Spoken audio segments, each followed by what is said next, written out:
Take control. Take control of your city. Come on, share your dollar. Give me your dollar. Share your dollar with me. Come on. Oh, yeah. What happened to your share? There's powerful niggardry at work here. And I want to understand white rage, and I'm white.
Thank you, brothers and sisters. We have something here that we want to present to you.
If you are black in DC, please watch this video.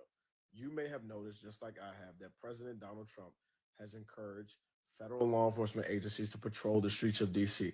This means that agencies like FBI, U.S. Secret Service, U.S. Marshals, DEA are now patrolling the streets like they are local law enforcement in D.C. And so this may produce some questions for us like, is this legal? Why is this happening? And how should I conduct myself in this climate? I'm going to address these things in this video.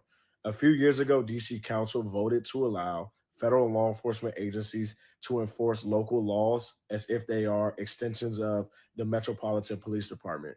So for example, FBI, U.S. Marshals have been had permission to enforce local laws such as jaywalking and arresting, citing someone for smoking marijuana or like DUIs. Like they've been had permission to do this. So everything that's happening is completely legal.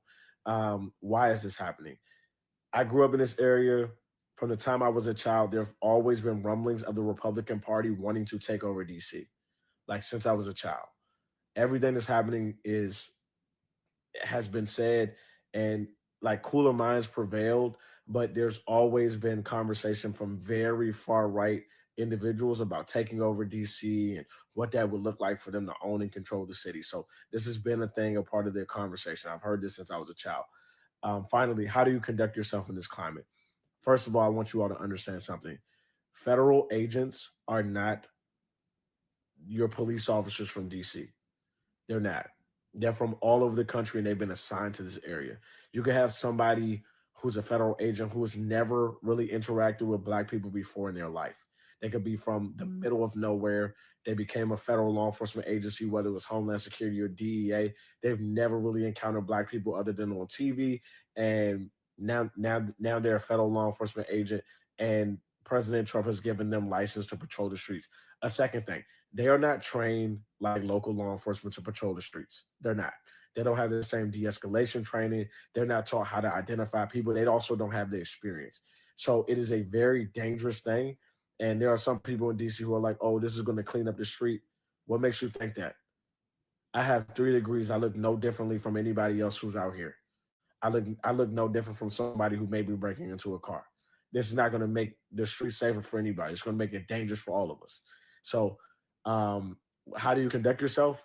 I'm going to tell you to follow the law seriously. If you drink and drive after going out, going to brunch at night, I wouldn't do that. If you are driving with your insurance expired, I wouldn't do that. If you are driving, you got tail lights out, I wouldn't do that. And if you have to party and you want to have a good time, you want to let yourself loose, I would go to areas that voted blue during the last election, where certain people don't have complete control over that jurisdiction. Maryland. I would go hang out in Maryland. That's what I would do.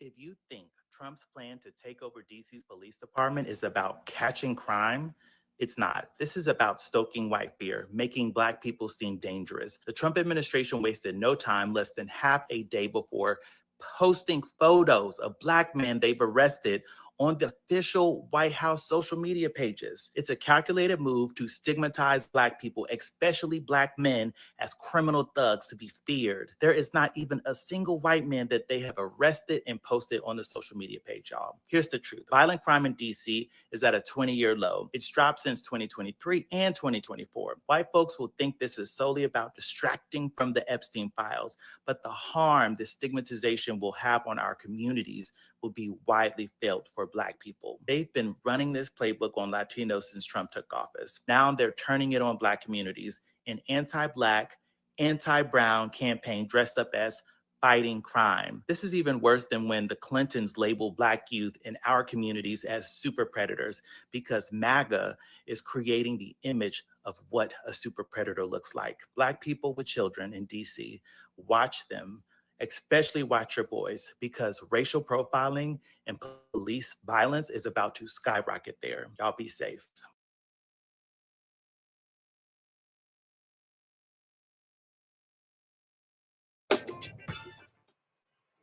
Trump has sent in federal officers to Washington, D.C., even though crime has been dropping for the past 2 years. The Metropolitan Police Department shows violent crime in Washington, D.C. is down 26% so far in 2025 compared to this time last year. Homicides are down compared to this time last year. Robberies, burglaries, even sex abuse cases are way down, and some by half. Last year, violent crime dropped an even bigger 35%. So the numbers are clear. Violence is going down. But Trump's out here saying crime isn't really falling, even talking about some quote unquote phony numbers investigation. Marcus, I'm coming back to this phony numbers investigation because I'm thinking about Bureau of Labor Statistics, labor statistics, and it seems like his mindset of don't bring me no bad news. If it's something that he doesn't like, he's going to make up numbers to justify what he wants to do. And it seems like working to occupy DC after he tried it in Los Angeles is the latest example of this. Absolutely. And the president has a long history of coming after DC. Again, since his first term, he is, repeated rhetoric that the federal government should take over DC. He said it on the campaign trail last year, and we should, again, take his word for what he says he wants to do. He will find whatever workaround he can, again, just to prove his point. And now he's found this opportunity, obviously, to also distract the rest of the country from the looming Epstein scandal that nigga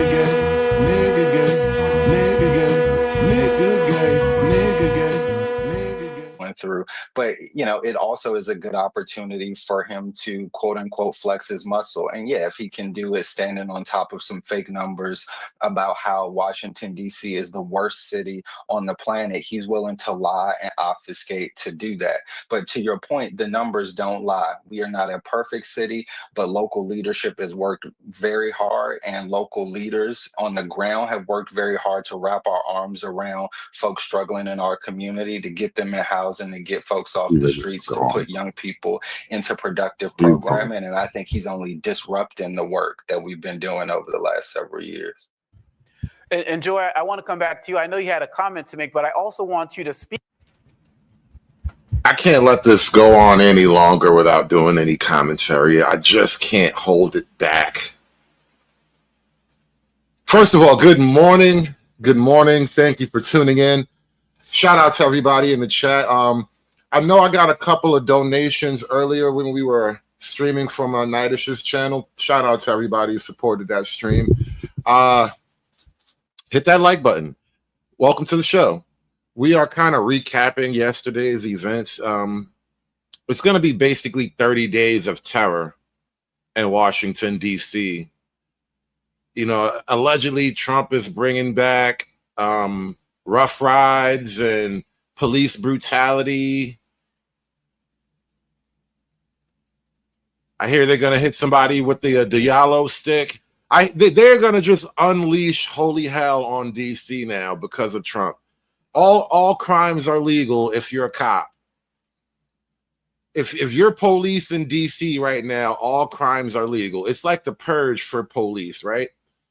And for whatever reason, the Roland Martin Network has chosen 2 Gawns and 2 giant black women to cover this issue.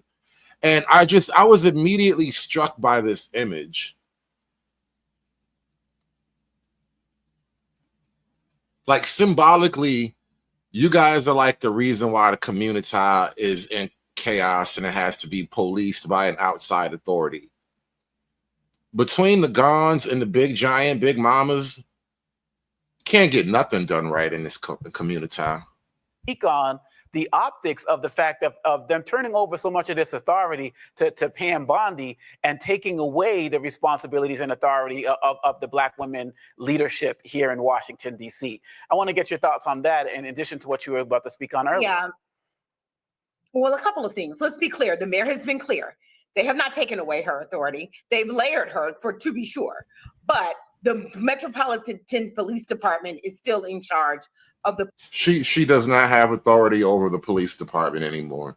That's literally what just happened.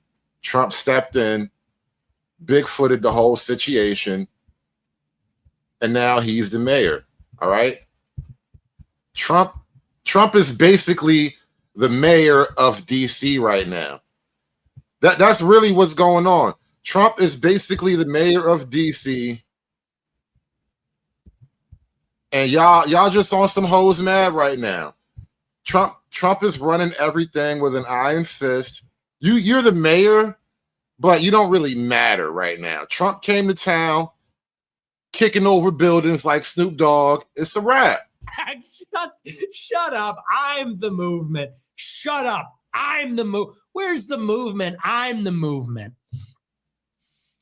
You want to know why? Because none of you have any motion. None of these niggas have any motion. How can you call it a movement when you have no motion? You can't call it a movement because you have no motion. None of these niggas have motion except for me. The police here. The reason these things are so important is that we have to continue to follow the law. There are certain things DC is required to comply with. There are other things that they are not required to comply with. We don't want to give Trump more credit, more power than he's already taking. So it's really important to hold that, because if he violates it, she will have some rights to sue. So we want to make sure we're keeping the line straight. And of course, the attorney for the District of Columbia is already looking at this. So I just think that when you see her muted response, it's because she's saying, I'm going to follow the law and you better follow the law too. Her chief is still in control of their department. What the federal government is doing is different, and they'll have to partner together. I think that's just important, a small tweak. The other thing is that, we have to continue to rely on the numbers. The fact of the matter is crime is down in DC, but that does not mean it's perfect. It is not perfect anywhere.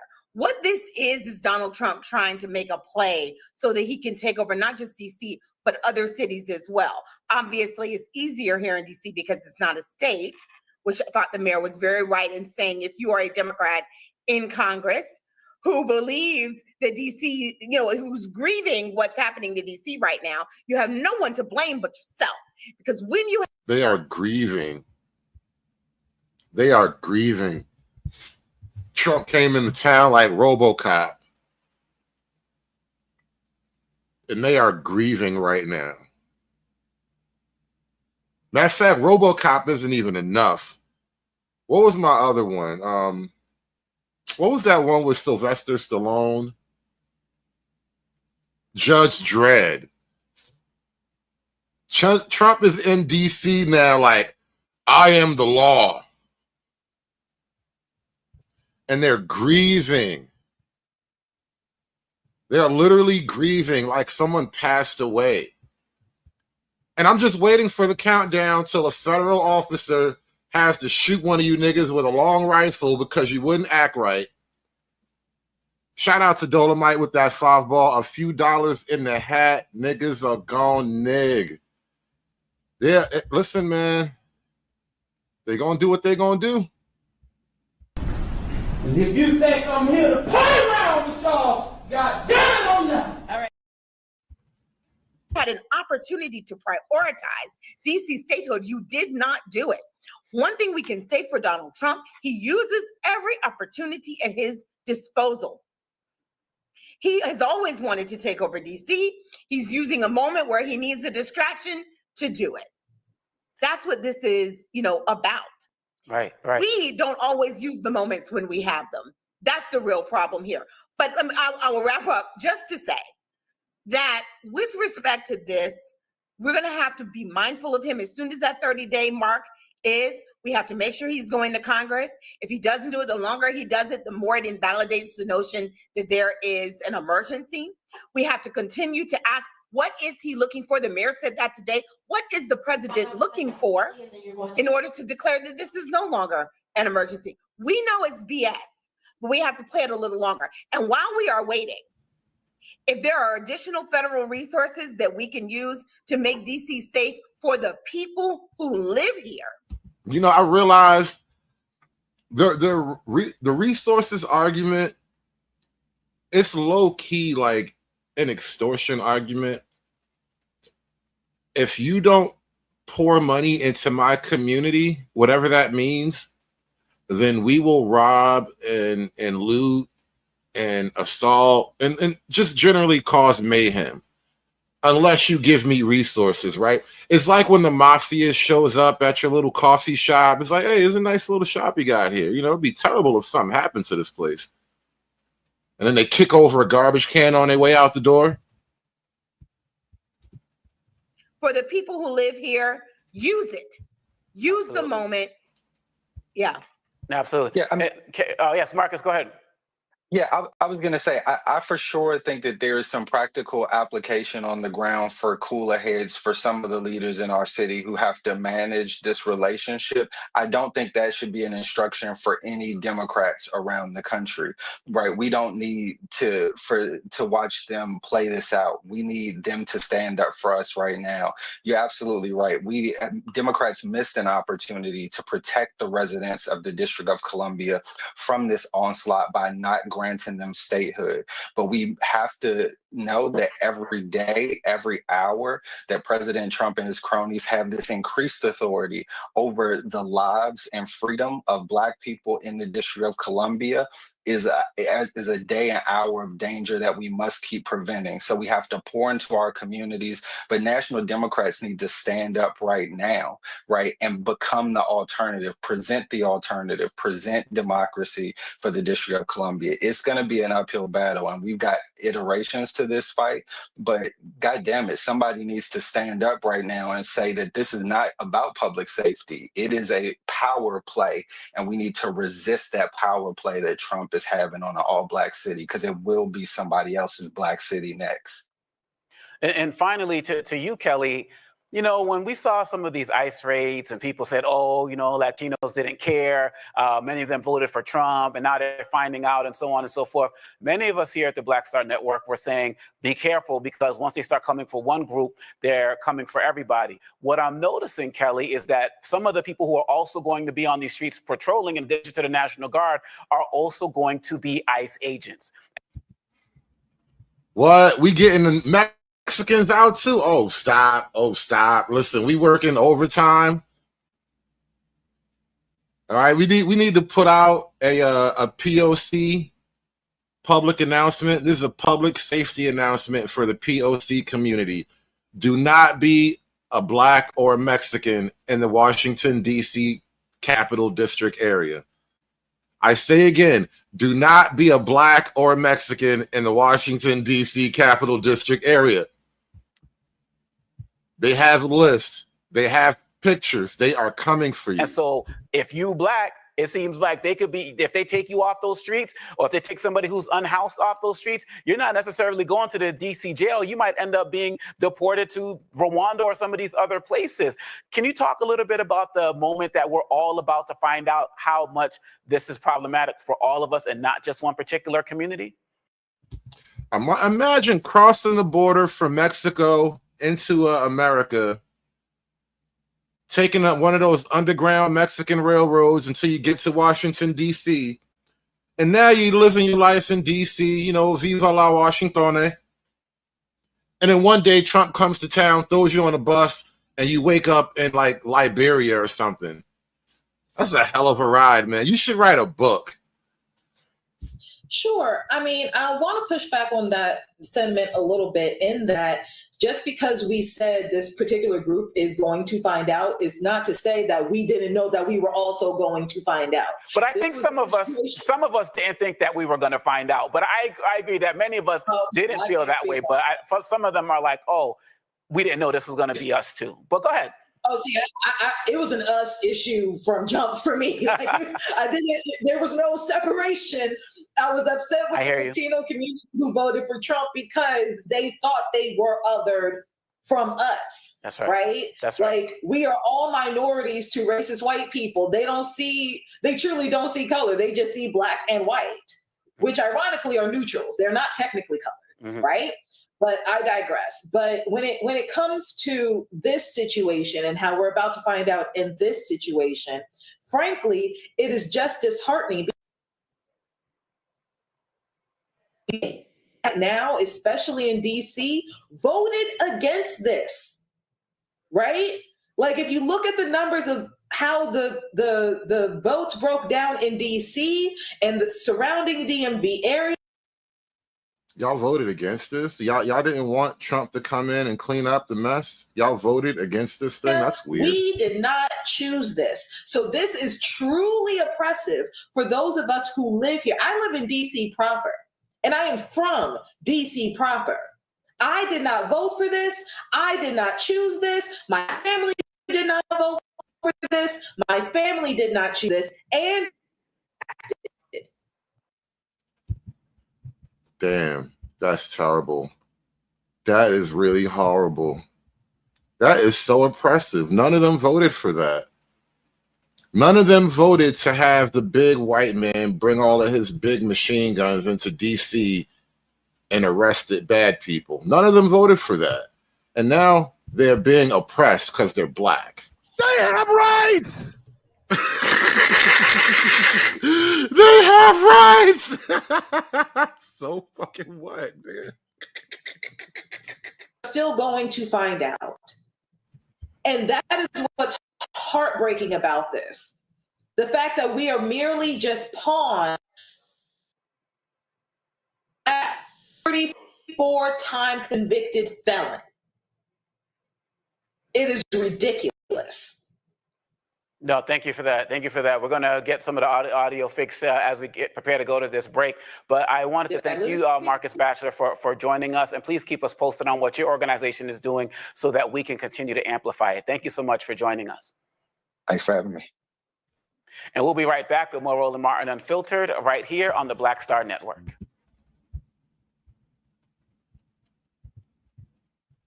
DC is not the first time, I mean, it's not the first city as well, where the president has made crime his focal point.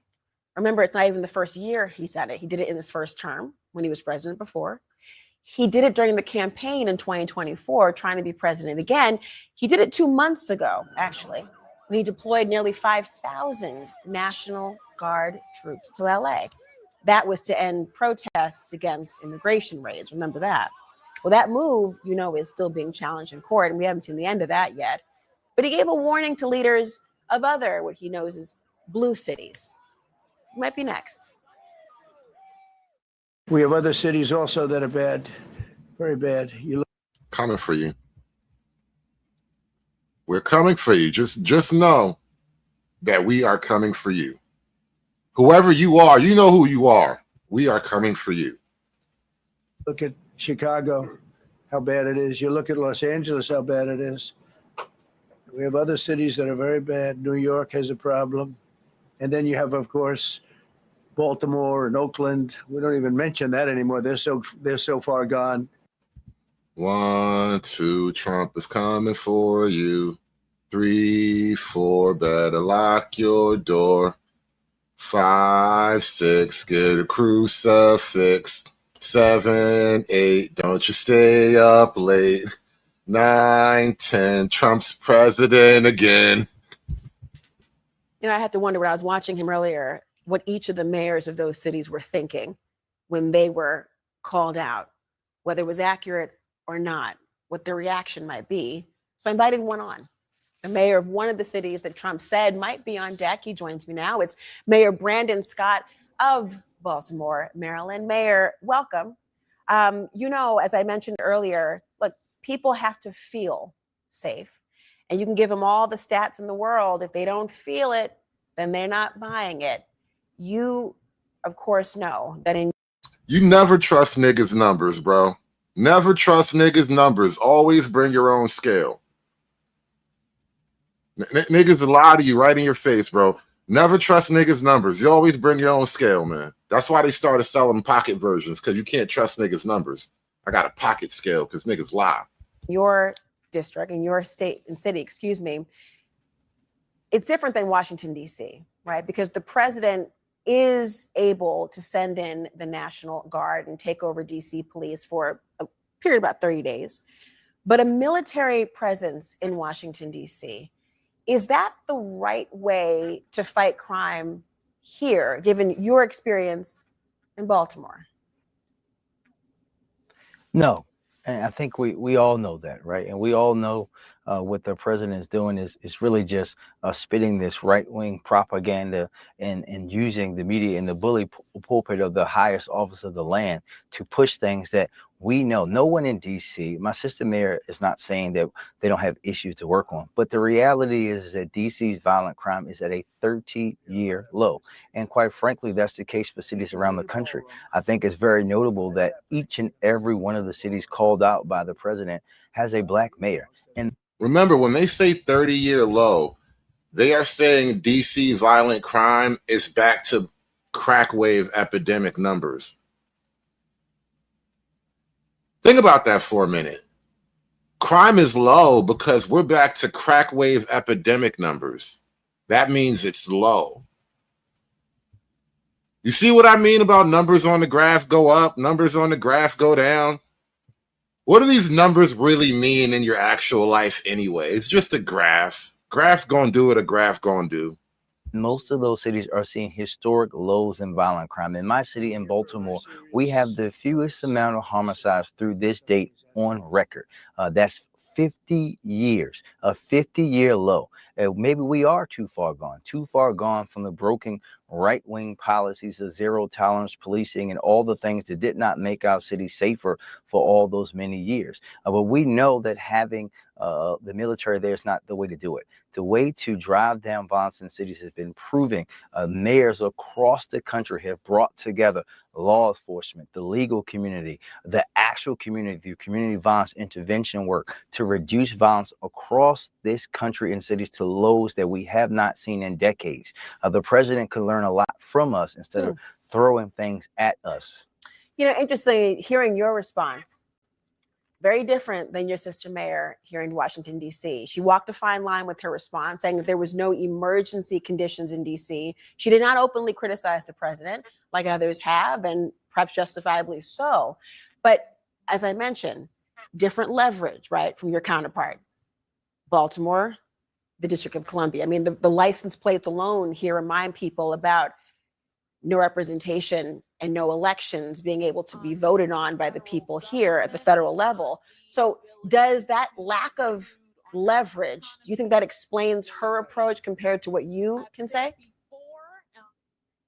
Well, listen, my sister mayor is in a position that no other mayor in the country is, right? The federal government has deep control over the District of Columbia, and they have deep control in many different ways, not just with obviously with the National Guard, but with the symbolism of this whole thing is just impossible to avoid. because all these cities, I don't know if they're all like, I don't know if that every single crime-ridden city is run by a black mayor, but most likely, right?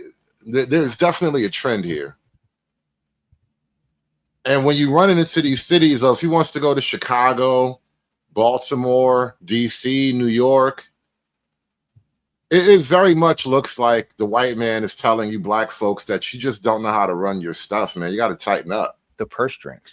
And what she is doing is trying to balance out that reality versus also being able to fight for Washingtonians. And I think that all of us should be thinking about that and how we would perform in that same situation. But the rest of us, we don't have those same issues that our sister mayor in DC has, and we are proven. And I think that what we hold cannot on, Mayor, do how would is you allow this to be a distraction. Sure, I'm sorry to interrupt you there, but I am curious in what you said without the strings.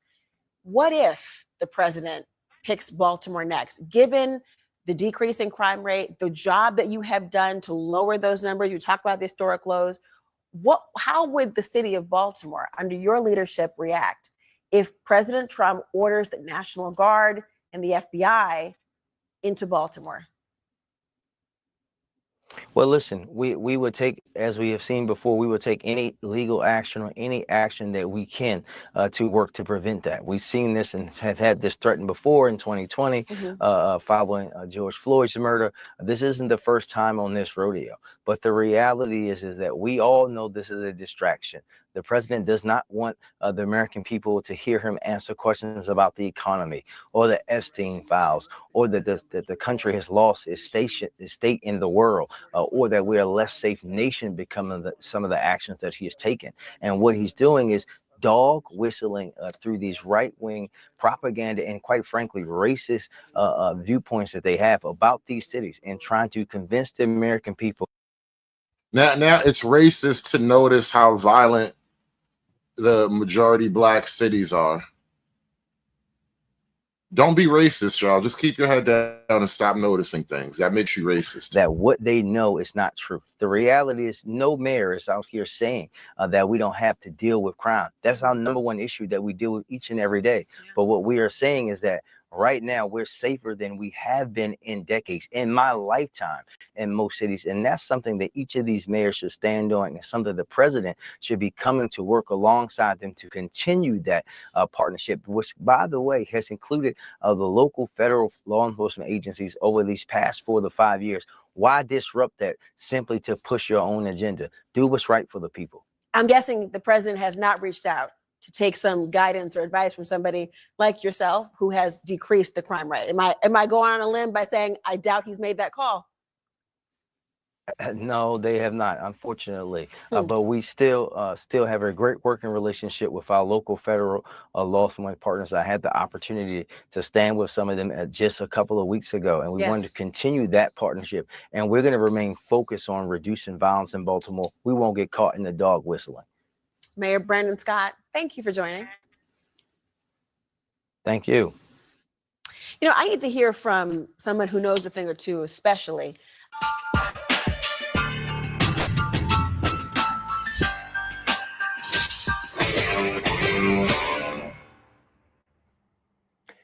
Good morning and welcome to Rising. We have just a great show for you today. I can't wait to discuss it. We're going to be doing something interesting technologically behind the scenes that we're not even going to tell you about. Yeah, we'll tell you about it later. Quite an experiment. So later on Rising, I'll be talking about pushback from Robert. Implementing their effort with 800 National Guard troops. Here was part of Trump's announcement. The murder rate in Washington today is higher than that of Bogota, Colombia, Mexico City, some of the places that you hear about as being the worst places on earth, much higher. This is much higher. The number of car thefts has doubled over the past 5 years, and the number of carjackings has more than tripled. Murders in 2023 reached the highest rate probably ever. They say 25 years, but they don't know what that means because it just goes back 25 years. Can't be worse. In response, Democrats, liberal pundits, and the mainstream media reacted with fury that someone would try to actually address DC's crime problems. The responses ranged from anger over the federal takeover to denial that there's even a problem at all to desperate attempts to talk about something else. Seriously, the national reporters at the press conference swiftly pivoted to questions about Russia, Ukraine, which is the only subject that holds the mainstream media's interest for more than a few seconds. Now, my favorite response was from CNN's Dana Bash, who took the opportunity to remind her viewers about January 6th. The most violent moment in recent history in DC was January 6th. And it was an attack on the United States Capitol by a lot of people who were doing it in the name of Donald Trump. And it included the people who were hurt, included members of law enforcement.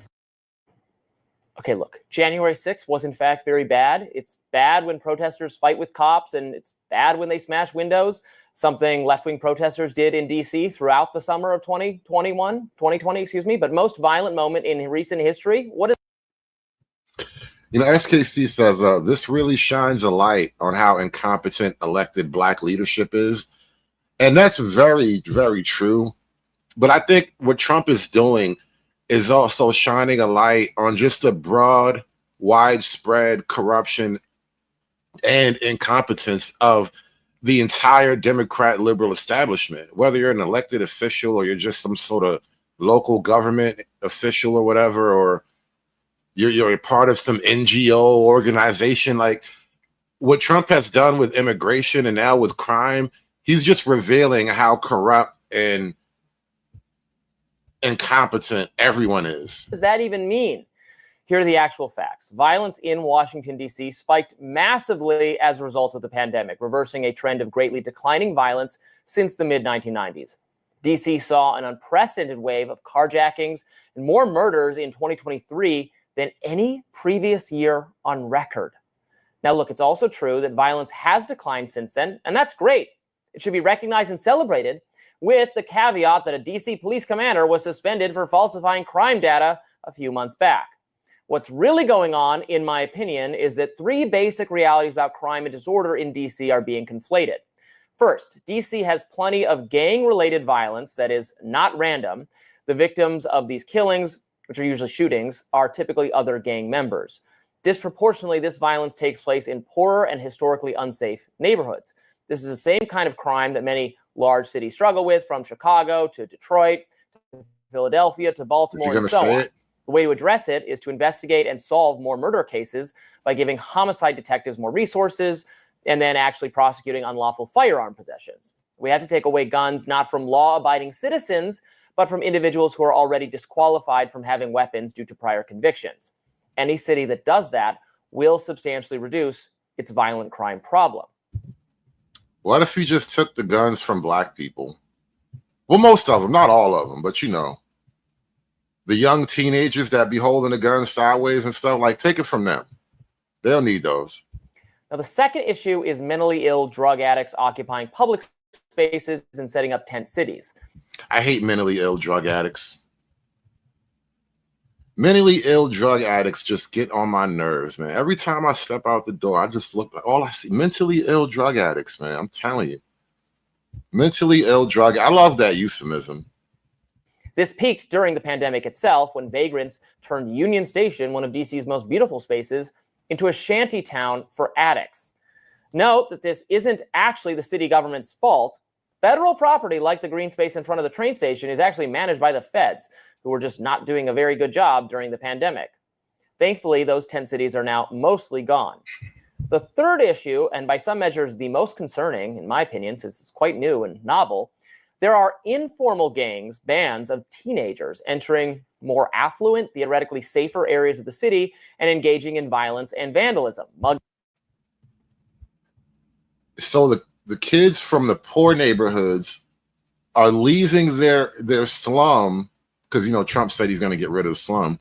They're leaving their slum and they're going to their wealthy neighborhood, the rich people's neighborhood, and vandalizing and terrorizing and victimizing those people. Gangs, carjackings, etc.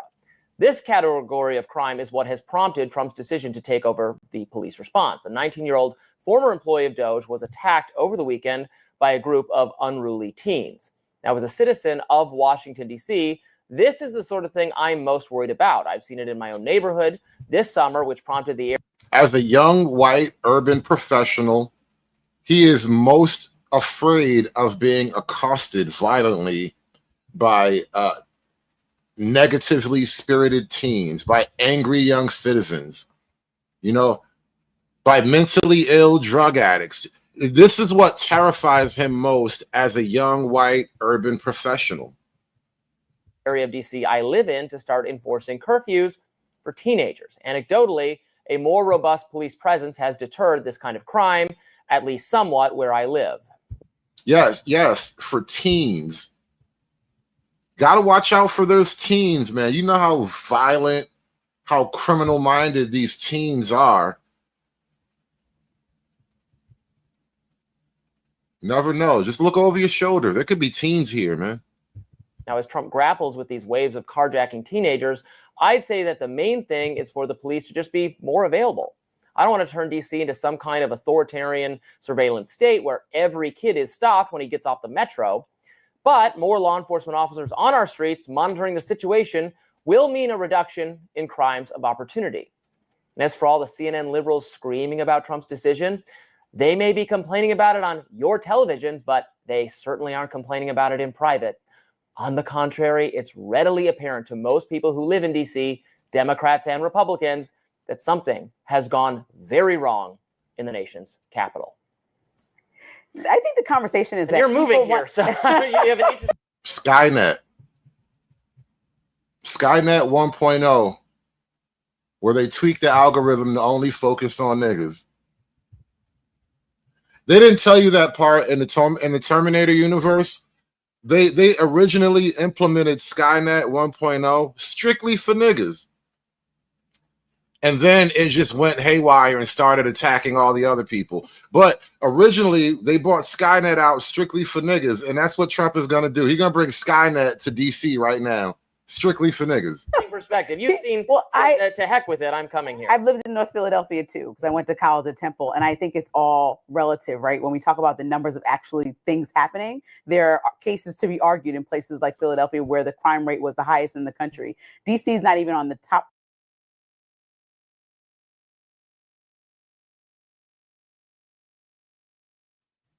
Why is everybody in the chat immediately agreeing that Skynet will be implemented originally for niggas first, right?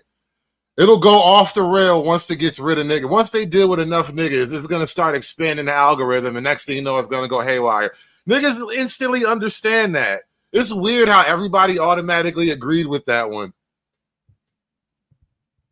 10 list of where the most crimes are happening in recent history. Okay. And that's the biggest problem here, is that President Trump is referring to this as a state of emergency, which is allowing him to use the jurisdiction that he's using to bring in federal authorities like the National Guard. But then the contradiction in which Dana Bash was talking about with January 6th is that there was a long hesitation to bring in the National Guard for people that were also hurting police officers and doing things that were against the law. Well, and so I think that Republicans blame Nancy Pelosi for that, because the chief of police has said he asked for a federal response and she turned him down. Okay, so the buck that's not on Trump. The buck doesn't stop with the president all of a sudden. The buck stops with Nancy Pelosi. Fine, if that's your argument. But either way, when Trump's that's not my argument. That's the police chief's argument. When Trump's always saying the buck stops with Biden, now I would say he has to wear the hat sometimes. And so that's the biggest thing, is that we're disproportionately acting like DC is in any situation that big cities aren't in. Like the top crime is happening in Memphis. Another black city. Why does crime in America heavily overlap with majority black populations? Any city in America where you're talking about a huge crime wave or a big crime problem, majority black population. Every single time. There's no fixing this. This can't be fixed. Right? This can't be fixed. You just have to escape. So that's what I did. I went to a neighborhood where, I have a very low black population. This is a Republican-led state and a city that you should look at then if President Trump wants to get involved. Also very concerning about his extremely long press conference yesterday was the fact that he said he wants to go into other cities like Baltimore, where crime is down, like New York City. And nobody asked for that. And so that's also will require congressional approval. And also, it's not the same as DC. DC is this anomaly where he can actually come and do what he's doing. But after 30 days, he has to have a longer conversation with Congress. So unless he wants the people to litigate this endlessly, why not engage with Muriel Bowser and figure out how she wants to move forward? Why not make an announcement that she's caught off guard by? I mean, now she has to talk. It's like you're playing chess and just She hasn't said she's against it. She didn't say she's against it. She did not say. She's going for it. She can't fight that man. She cannot fight that white man. She's against it. I think she welcomes the help. Yeah, but Republican standpoint is to allow states and municipalities to govern themselves. And so the fact that he didn't allow a conversation to happen prior to making some major announcement about what federal authorities is going to do should be against all things. Like you said, you don't want an authoritarian state. You just want. You know, the problem with this govern yourself issue is that self-governance is only for responsible people. Like, if you're an irresponsible person, and especially if you're like a danger to other people, then you will be policed, right? If you can't police yourself, you will be policed. And that's the problem we're having here. It's like, don't cry about self-governance when you're letting everything burn down and you let all your kids are running over here terrorizing my kids. Want to be safe. I think that that's a basic thing for anybody who lives in DC, Democrat or Republican, that's fine. But the problem is the federal overstep and the overreach right now that wasn't necessary. The moment didn't call for an emergency. It didn't call for an emergency. It feels, again, I've lived here continuously for the last 10 years. And and there's another element to a lot of these crime wave things. A lot of this crime has a particular element to it, especially in the era of George Floyd, Black Lives Matter, DEI. There's a reason why they're leaving their black neighborhood and going out to the wealthy white part of town to cause mayhem, to steal, rob, and loot. There's definitely a directed energy in a lot of cases where they're more inclined to target certain people who just happen to be white for these kinds of crimes. And people are kind of starting to feel a bit targeted. On and off for the 5 years before that, and it feels markedly unsafer here. Now, I can't go off feelings. I have to go off numbers. Feelings are not the homicide is down 12%. Yes, up from a anomalous high 2 years ago. But the key difference, I think, this is the only way I can square it. Yes, I believe the statistics. Yes, the violence is down, and that's good. But the violence used to be constrained, frankly. I mean, maybe this is not a good thing, but to areas of the city that are. Say it. I need you to say it out loud. If you can say it, other people can say it, and then they can all be brave. And then no one else has to be brave if everybody's being brave. Are in disrepair, that are disproportionately poor, and that's awful for those people, and we should have been doing more to help them all along. But now people who don't live there are dealing with more violence because, again, we're dealing with bands of teenagers between the ages of 14 and 20 who are attacking people at random, stealing cars. So if the bands of teenagers who are 14 and 20 and they live in these predominantly economically depressed, resource deprived neighborhoods, I wonder what these teenagers look like.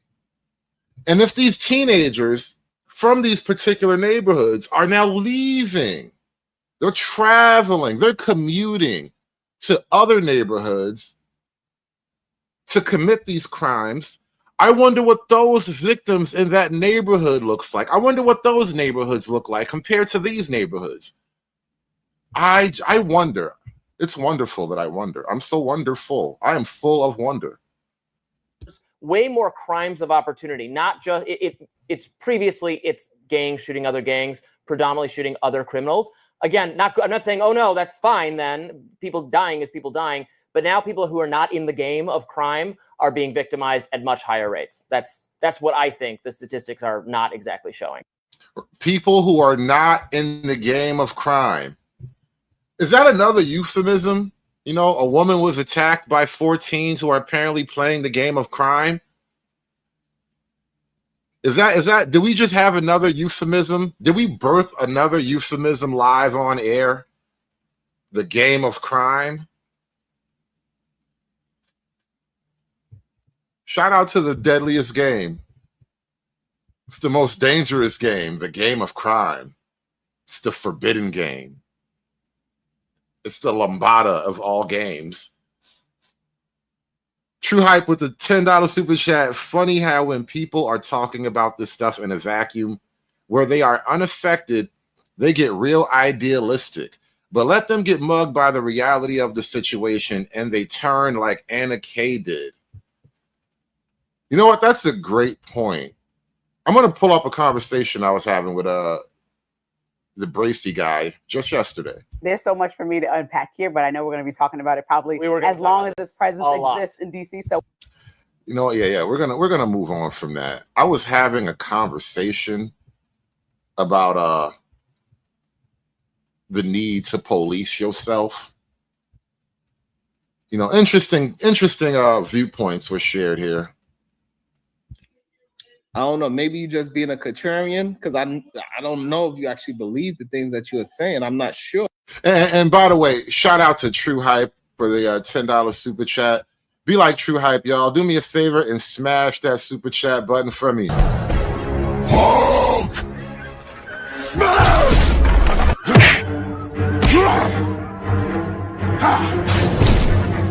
Smash you!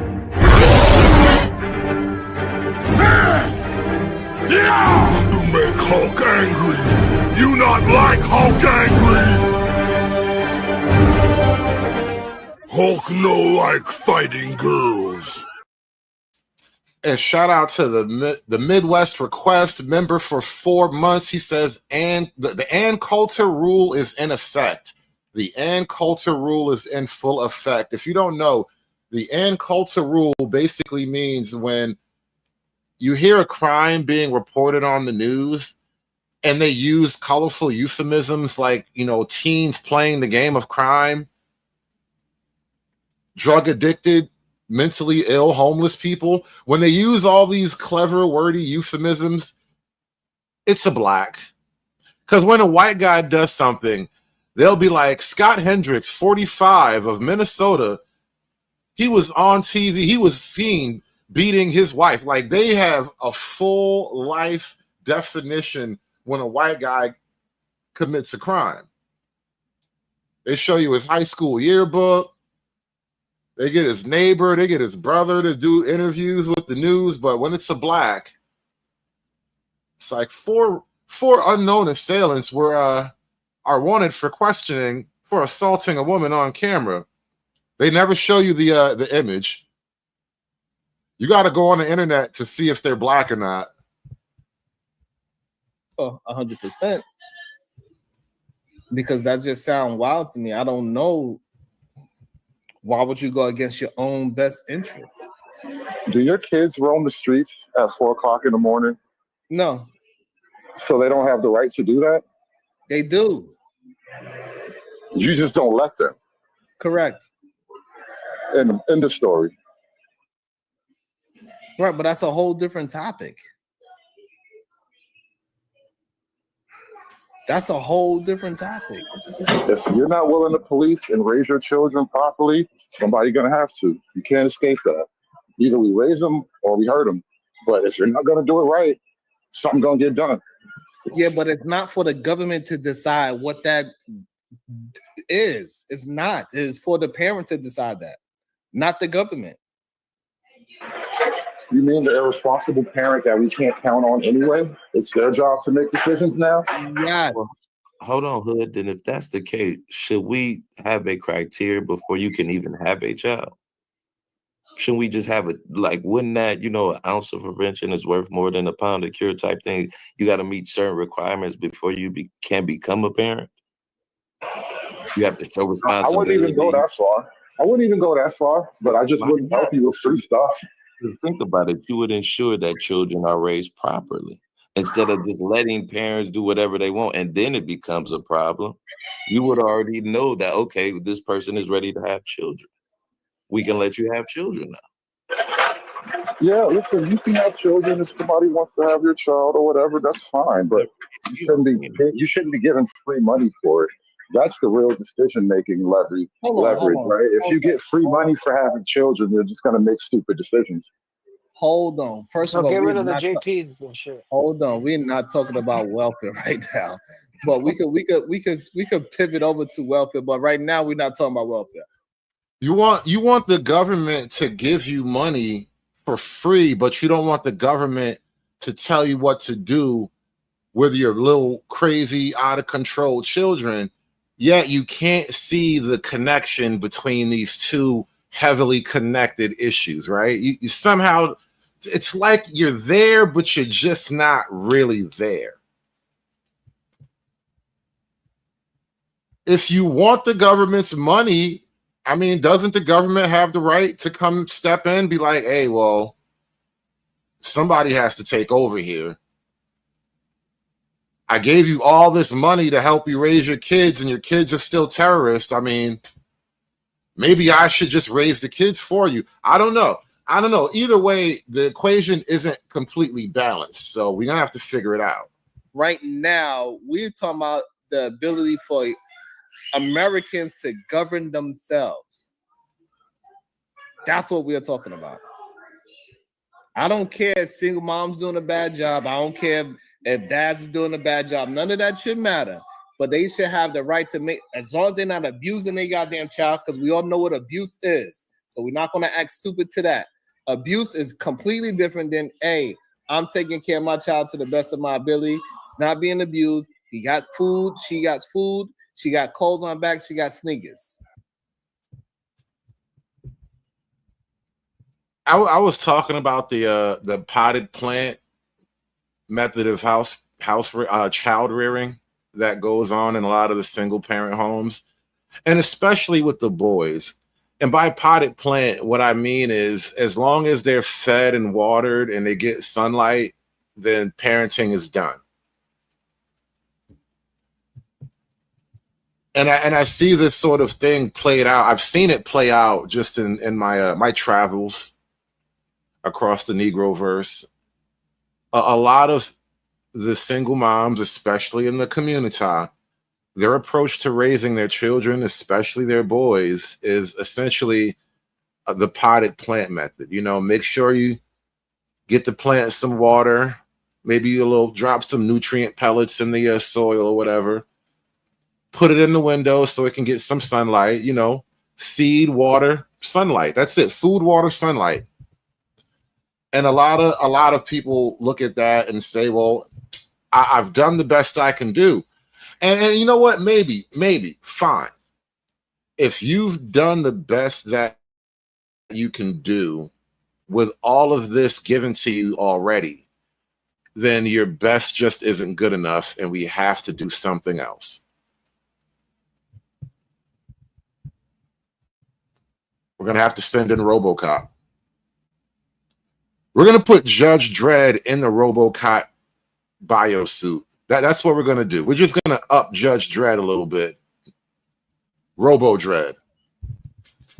A curfew is violating my constitutional rights, and I'm not going to let nobody know.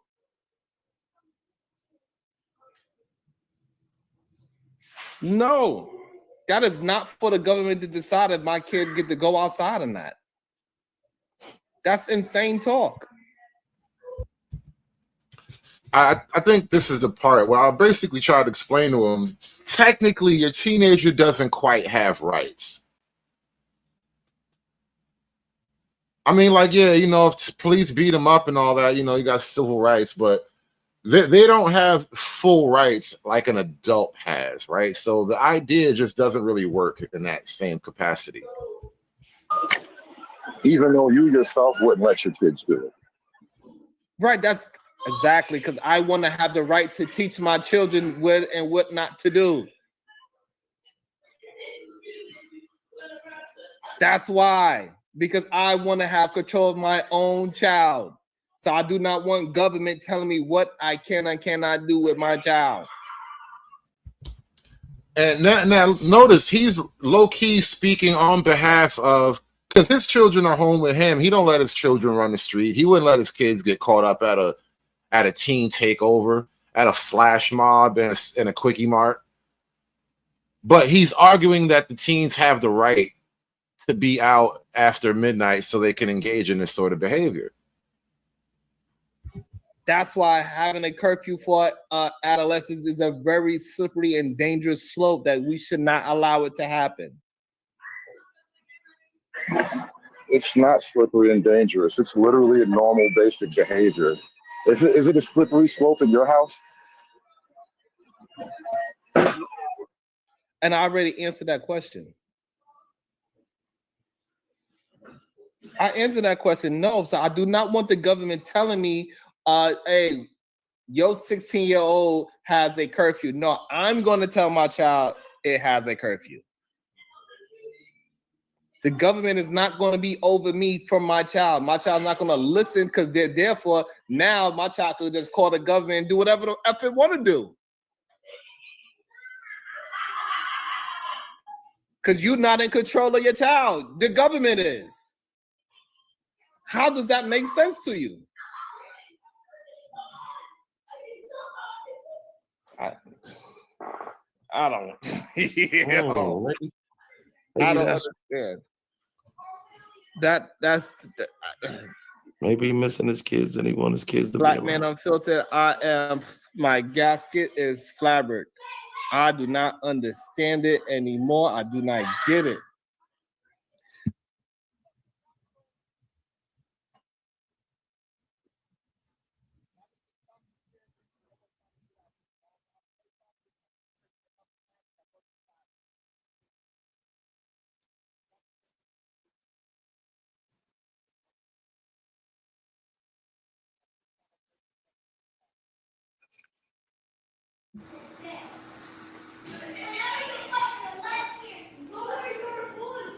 Man, I don't know. Maybe y'all right. I don't know. You goddamn right, DJ Wiz. I'm about to get the goddamn belt, and goddamn it, I be goddamn. Yeah. According to Hood Serve, he wants the government to regulate all that. Like, I don't understand, like, how y'all don't understand what y'all are actually saying. Y'all think y'all punishing some kids, y'all think y'all punishing some goddamn single mother, but no, you be punishing your goddamn self. That's so dumb as hell. Yeah, I want to have curfew for kids, and then when your kid go outside, city, why you have your kid outside at 12 a.m.? It's my kid, sir. Hey, 16-year-olds ain't supposed to be outside. Then what you gonna say? Insanity. So he's not just targeting, he's just targeting the youth then? The black youth at that, yeah. The black youth.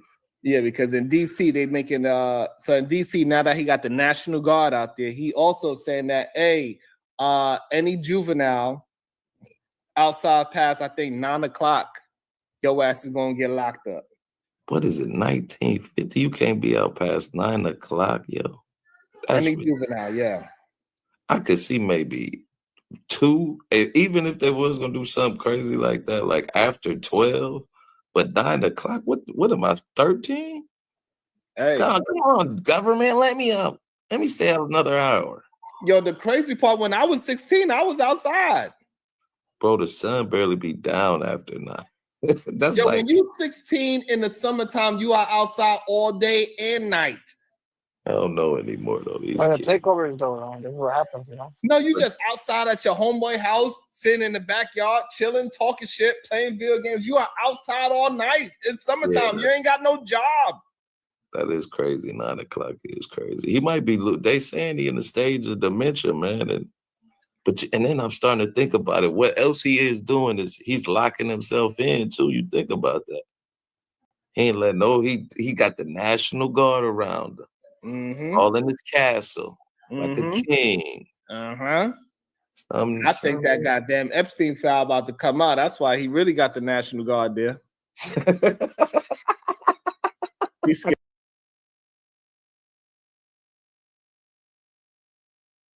Washington, D.C. after announcing a crackdown on crime and homelessness. But be careful, do not even mention it to Democrat Representative Maxine Waters. She's calling it a civil war. Words mean nothing. Actions mean everything. Watch this. Watch it very closely. Ask a lot of questions. Focus those cameras on everything that's going on, because this president is trying to lead us into what could be called a civil war. We're going to war, boys. Shout out to Good Counsel with that $9.99 super chat. Smash that super chat button, y'all. We are going to war, boys. Hulk! Smash!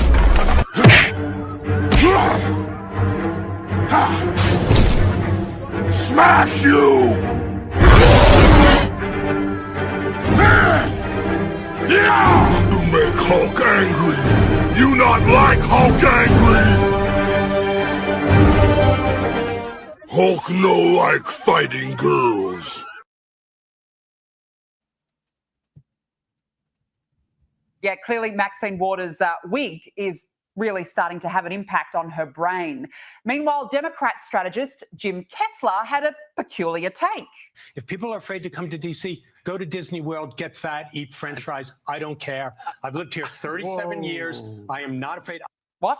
Yeah, don't worry about crime. Nothing to see here. Go to Disney, get fat. That's going to solve all the problems. Good one, Jim. And now to the Washington, D.C. protests, or should I say funeral procession? D.C. is our home. You can have it wrong. D.C. is our home. You can have it wrong. Is that not the most tragic and dull-looking protest you have ever seen? DC is our home, you can't have it, Trump. I mean, all of this just to stop the crime cleanup. It's so tragic, the organisers don't even know what the heck they're trying to say. When we say we won't go, that means we're not going into those mass incarceration, into their prisons and enslavement. We won't go into their ICE, what do you call his beautiful centers that he got. Shout out to Trump's beautiful centers. Shout out to his beautiful centers. You gotta put those on your tourism list. Make sure you check out Trump's beautiful centers where he's holding up the criminals and illegals. We won't go to where alligators live. Hell no, we won't go. Yeah, you could really see that moment tick over, can't you, in her head? She's trying her hardest. She's trying her hardest, but she's got absolutely no clue whatsoever what she's on about. In fact, it is so bad, the protesters even turned on each other. Leave here! Leave here! Leave here! Leave here! Leave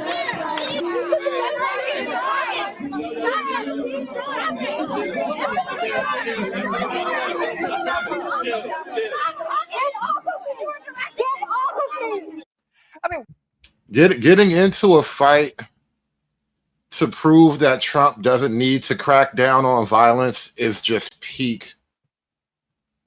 It's just perfect. It's peak. That's it. Like, it doesn't get any better than that. Bringing violence to your anti-violence protest, it's great. What sort of a protest was this? They tried to cobble it together at the last minute. And the irony of them protesting about crime when they start fighting each other. I mean, you can't make this stuff up with the left lunatics, grade A lefties. And now have a listen to some of the lefty Washington, D.C. meltdowns. Because he hates the sight of homeless people. They're gone. I don't know where he's going to move them. I assume into camps, and they're going to end up on farms somewhere doing hard labor for people. Yeah, we're going to put the homeless people on those marijuana farms in California. So we can get rid of all the Mexican teenagers and just have the homeless people pick the marijuana. Trump's a genius, bro. It's not about protecting the people anymore. Now it's about forcing the law on people. It is a president, quote, undermining and negating power that a city already has in play. Is that Rosie O'Donnell? Did she come back? To navigate its own city, local population. I thought you left. I thought you hated America and you moved away from here. It's not democratic. This miserable has never experienced life without a golden spoon up, and you're sitting there acting like he's one of us. Let me learn you something here, Cletus. You are now and always will be closer to homeless than you ever will be to Trump. You know, he could lose 99% of his wealth, and that would still be true. So you for the fact that you're more than willing to demonize the homeless community as being the cause of crime in Washington, D.C. I've said it a few times now. We need to start burning. There needs to be a consequence. Whoa, whoa, whoa, whoa, whoa, whoa. You look like you've only ever burned joints, bro. What do you mean? What do you mean?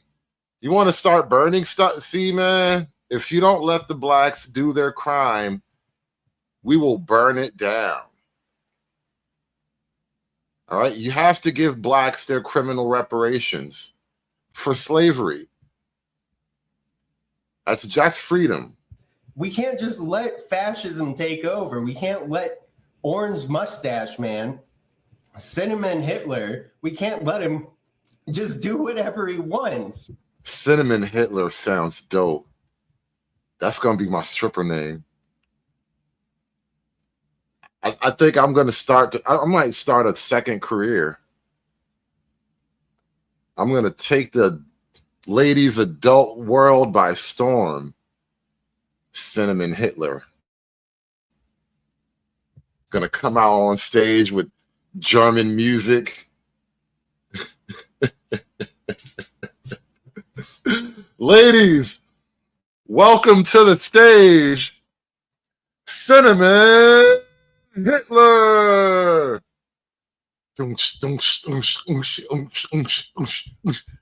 Oh man, I like this name. No, not the tolerant left inciting violence again. No way, no way. And look, over at MSNBC, they too are having a freak out, claiming President Trump sending in the National Guard to address crime is, you've guessed it, racist. I'm trying to hold my temper. We have to understand this, Chris, within the context of Donald Trump's racial politics and within the context of his effort to get Epstein off the front pages. Ah, yes, that old chestnut. They just love it. They love the racist line, don't they? Everything is just... Listen. You don't tell Cinnamon Hitler to go lay down. Cinnamon Hitler tells you to lay down. And you're going to like it. All right? You're going to get oppressed, goddammit.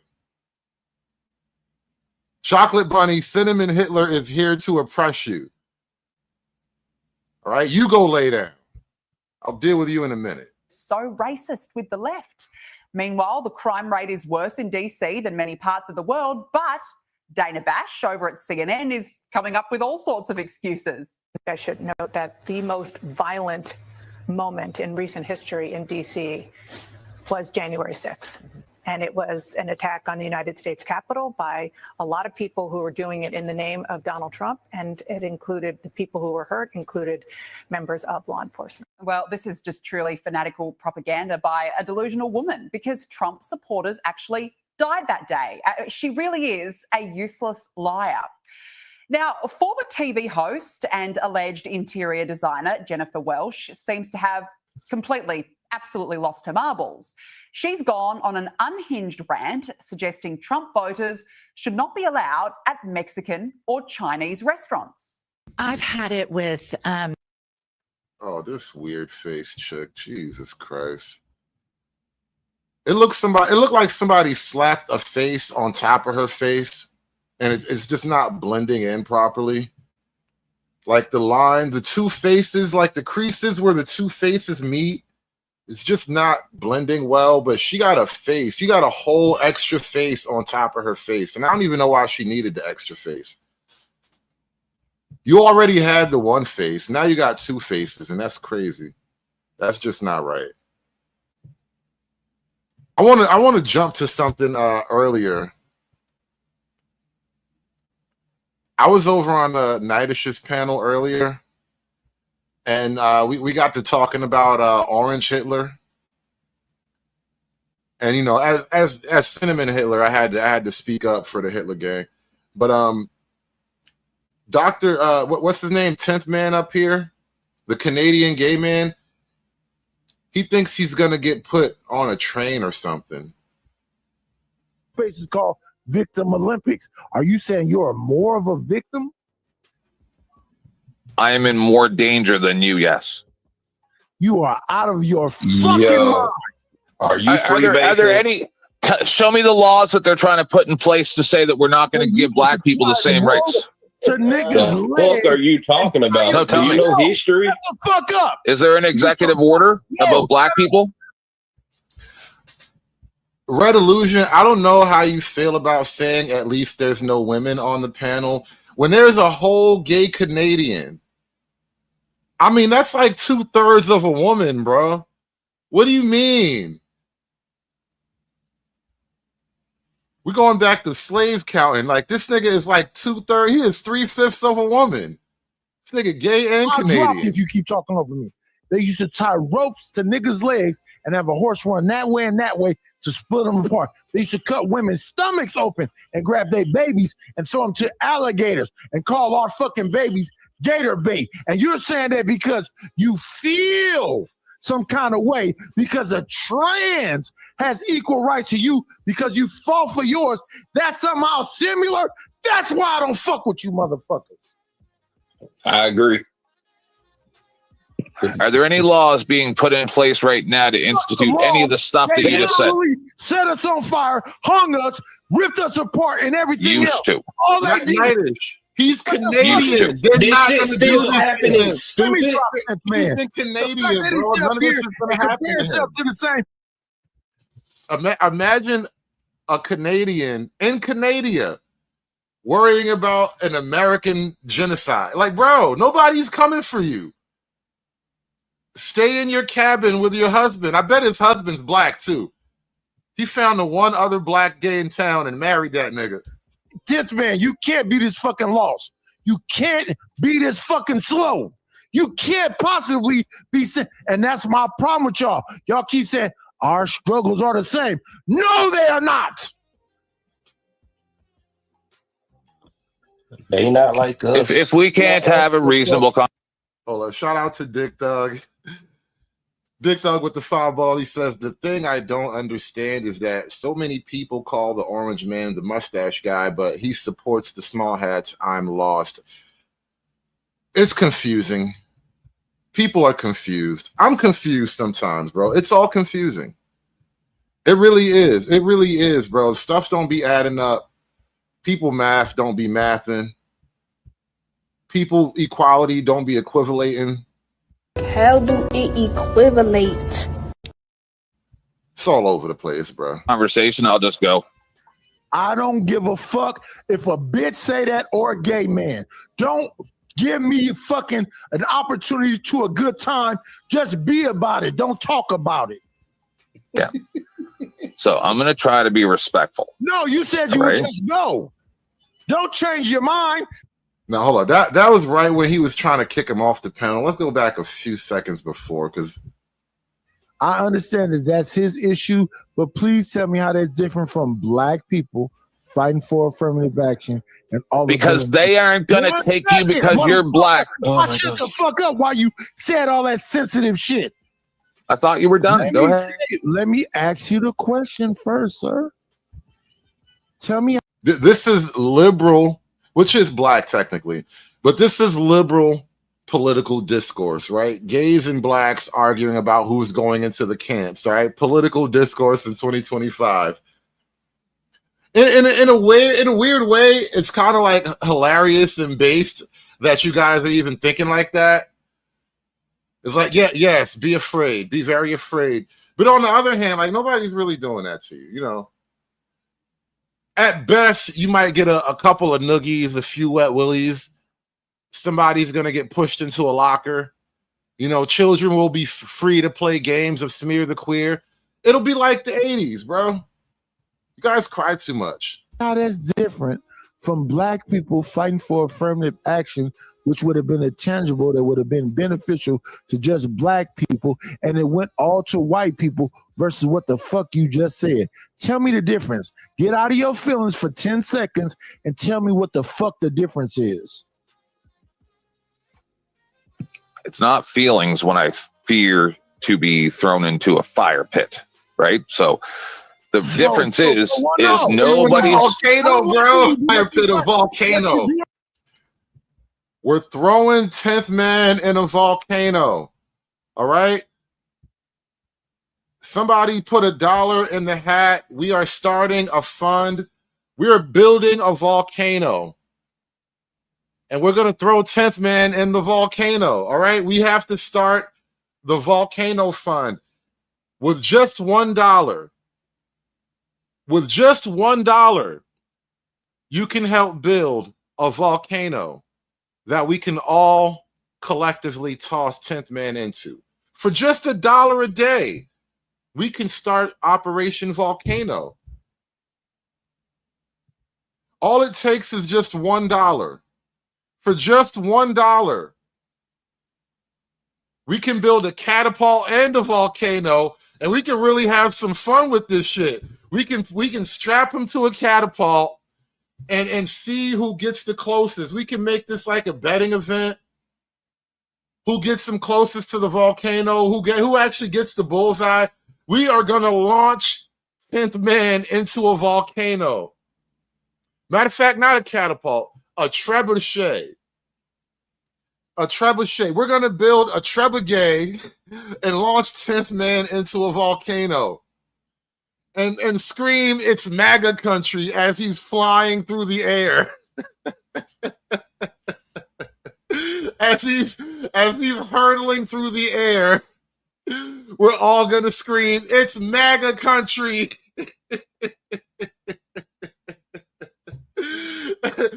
he's really gonna get thrown into a volcano. I know he had dreams of a fire pit, but I dream bigger than that. I think we can do so much better than a little raggedy ass Burning Man fire pit, all right? Trebuchets and volcanoes, all right? Because we're Americans. I fear to be thrown into a fire pit, right? So he fears to be thrown into a fire pit. Shout out to Gecko Sonic with the 5-ball. Libs get the volcano, bro. Libs get the volcano. That nigga gay, nigga gay.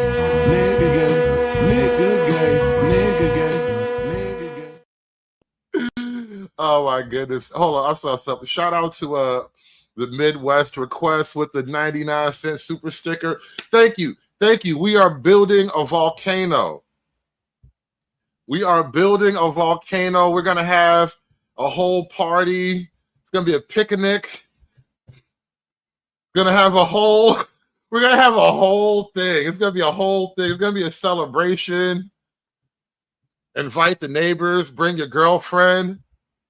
Shout out to Free Zone Lou with the $10 volcano fund. Get the migrants to build it.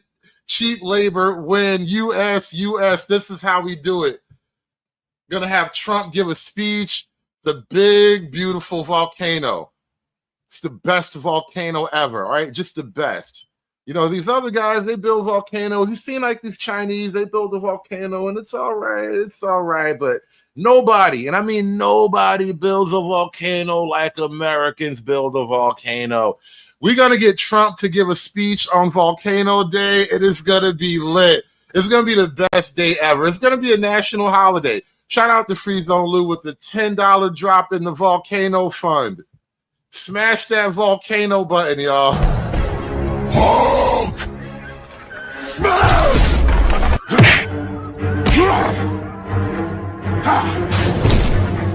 Smash you!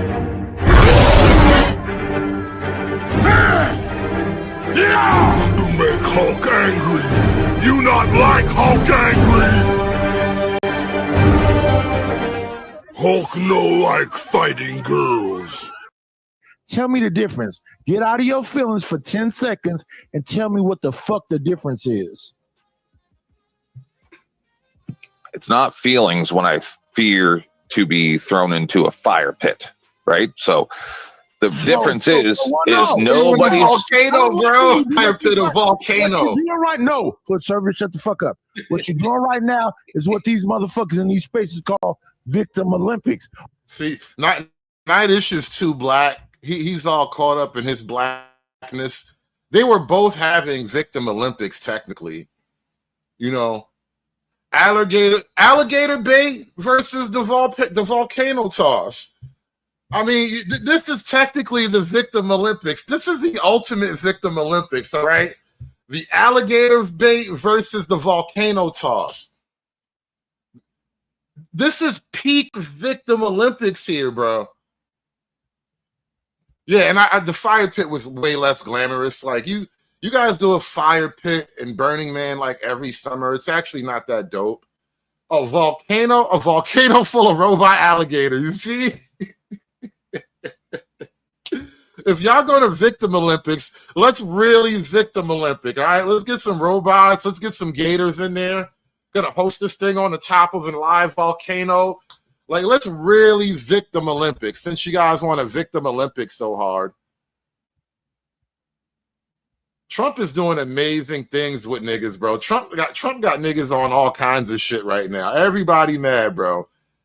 The collective hoes mad of it all is just, I don't know what to do with it. I wish I could bottle it and save it up for later. Hoes mad, hoes mad, hoes mad, hoes mad, hoes mad, hoes mad. This is about targeting women of color in the United States of America. Don't tell me, because I didn't get a single apology. Time has expired. My life was threatened. Thank you. Hoes mad, hoes mad, hoes mad, hoes mad, hoes mad, hoes mad, hoes mad.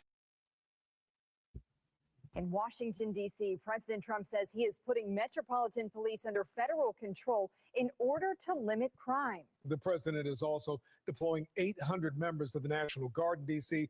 to, quote, reestablish law and order across the city, even amid a declining violent crime rate. I'm announcing a historic action to rescue our nation's capital from crime, bloodshed, bedlam, and squalor, and worse. This is Liberation Day in D.C., and we're going to take our capital back. We're taking it back. Trump is just giving us all kind of great holidays. America Day, Liberation Day, Volcano Day. It's a whole new day. It really is, man. We're just having so much fun right now. The president's comments have been met with opposition in D.C. and in Maryland. Nearly 50 Marylanders, including Governor Wes Moore and Mayor Brandon Scott of Baltimore, issued a joint statement saying the president's comments are based on pure lies about the community. The statement goes on to say, if the president was actually interested in reducing violence, he would look to local leaders rather than federalizing troops to take over cities. The president's critics also point to declining violent crime rates in both D.C. and Baltimore. Tonight, we have team coverage digging into the war of words as well as community safety concerns in Baltimore, despite that drop in violence. We begin with Fox 45's Keith Daniels and the conflicting messages between the White House and Maryland leaders. Keith? Well, Kai and Maxine, first off, the facts. According to the mayor's office, homicides and non-fatal shootings are down this year compared to this same time last year, with homicides down just over 24%, non-fatal shootings down just over 19%. Still tonight, the president's concern and the pushback. So what did Mayor Brandon do to stop these niggas from shooting each other so much? Like, what is his secret ingredient? I gotta know. Gotta steal his recipe, man. This is not the first time President Donald Trump has called out Baltimore in a negative way. At one time, highlighting low math scores at city public schools. And now, once again, Baltimore. Yo, those math scores were retarded, though. No lie. It's like you guys were just operating a slow kid factory. Like, the kids come in kind of relatively normal, and then you start the long process of making them slow. It was wild. Those numbers are crazy, bro. The education numbers are terrible. Part of the president's message on crime. We're going to clean it up real quick, very quickly, as they say. The president Monday in Washington, D.C. No, the video, they have terrible audio on this video. They didn't record it properly or so. My apologies, bro. Country that he's placing the nation's capital and its police department under federal control and deploying the National Guard. Mr. Trump even mentioning Baltimore as he unveiled his latest stance against violent crime. You look at Chicago, how bad it is. You look at Los Angeles, how bad it is. We have other cities that are very bad. New York has a problem. And then you have, of course, Baltimore and Oakland. We don't even mention that anymore. They're so far gone. A president's punch to the city. Mayor Brandon Scott immediately pushed back with a statement that reads in part, when it comes to public safety and Mayor Brandon kind of looked like a YN though. Mayor YN. He better not ever let himself be photographed with a shiesty mask on, because he's just too close to looking like a YN. Baltimore, he should look at the facts. He goes on to say, Baltimore's the safest it's been in over 50 years. Homicides are down 28% this year alone, reaching the lowest level of any year on record. And Governor Wes Moore, with his tweet, saying President Trump's decision to mobilize the National Guard. And Wes Moore looked like the YN's uncle who went off to the military and he did all the right things. Now he got a cover for this little nigga. Quote, lacks seriousness and is deeply dangerous.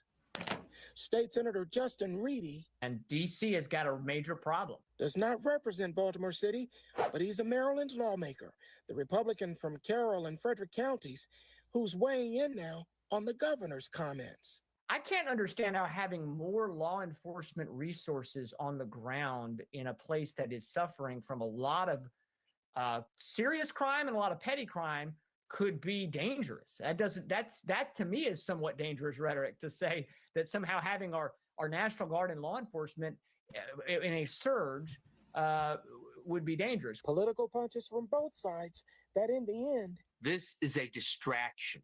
According to political analyst John Deedy, may all be part of politics at play. These attacks are designed to be outrageous so people won't talk about the thing Trump doesn't want to talk about. Well, one of the...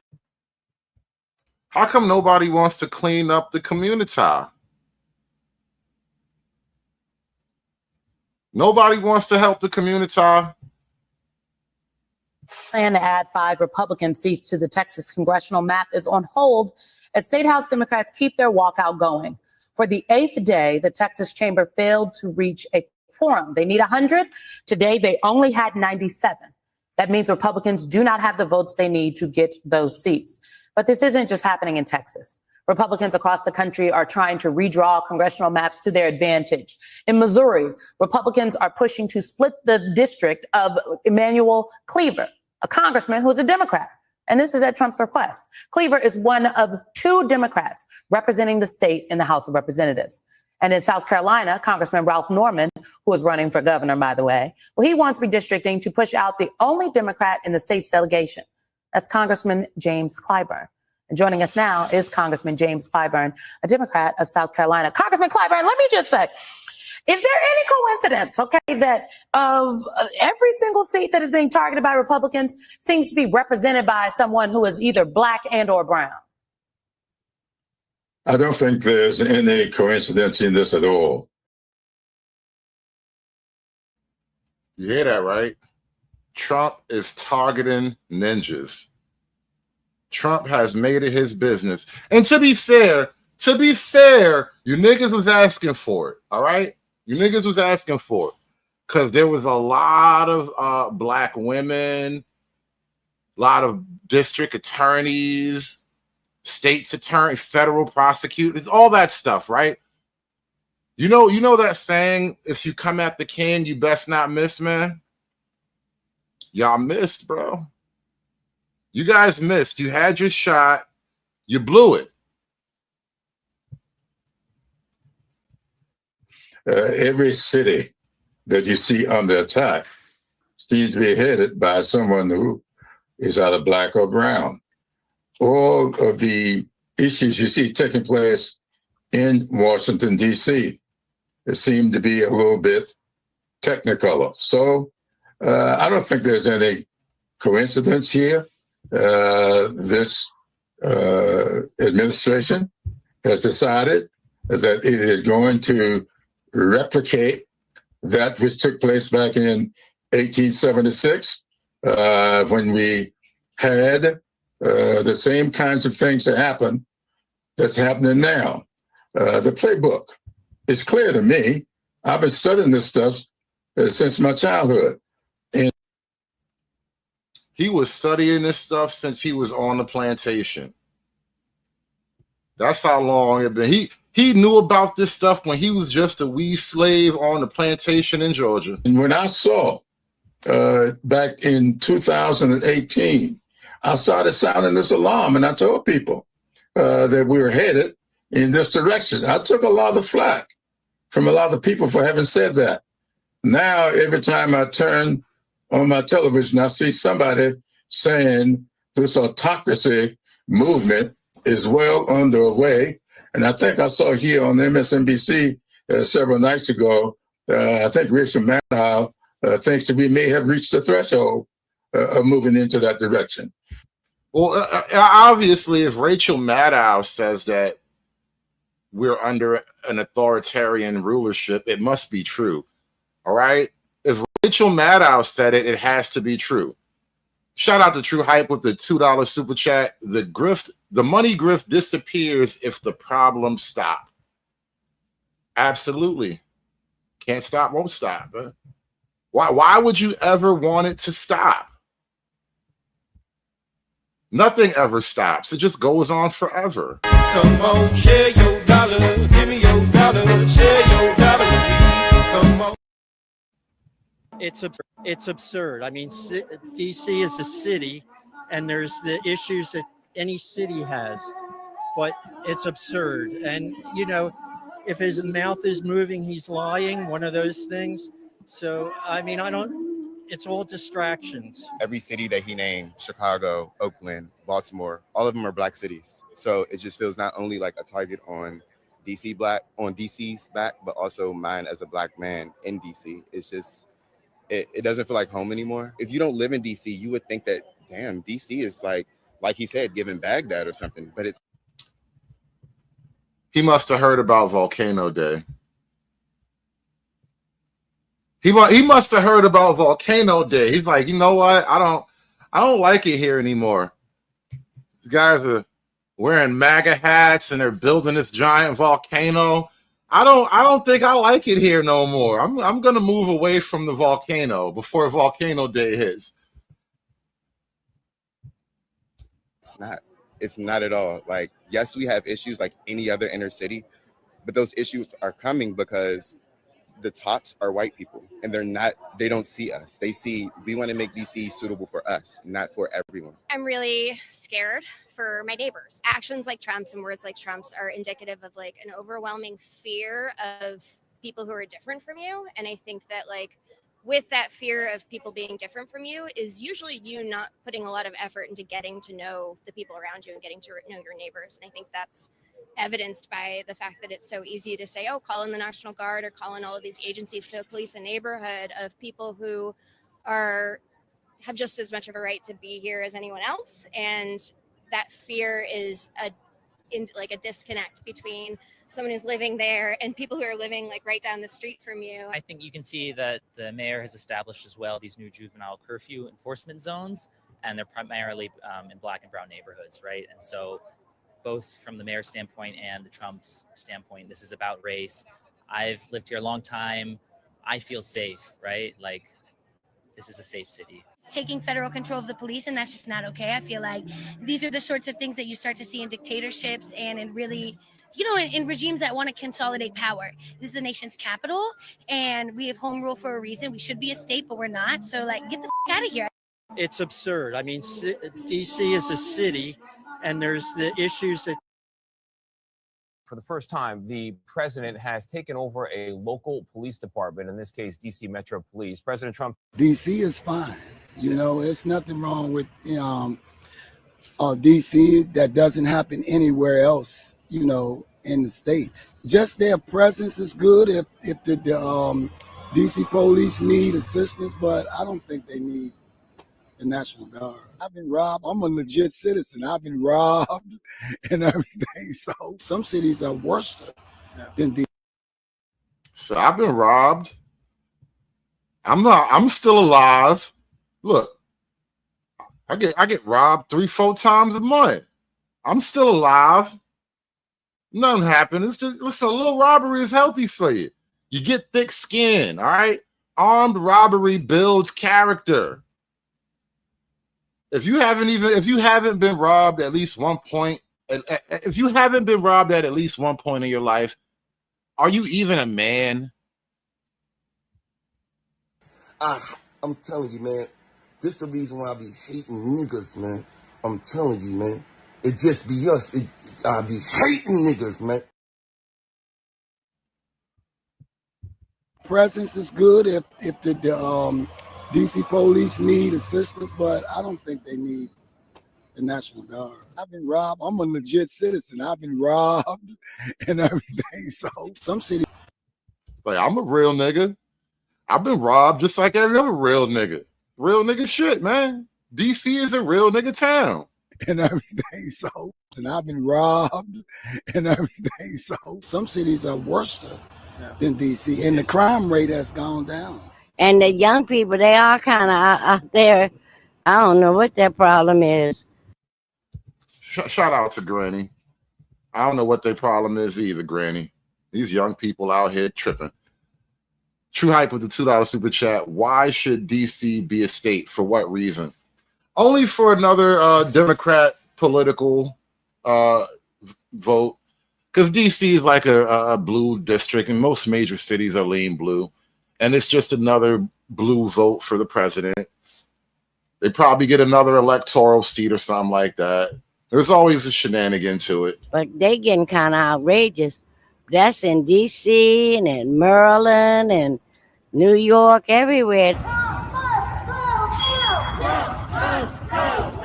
He's just starting here, okay? He's not going to end with here. Let him know that he is going against the vast majority. Crime in D.C. is at a low, and he's using that for an excuse. His accusations that crime is on the rise is baseless. I think it was one of the Doge folks that got mugged, and he's using that as this catalyst.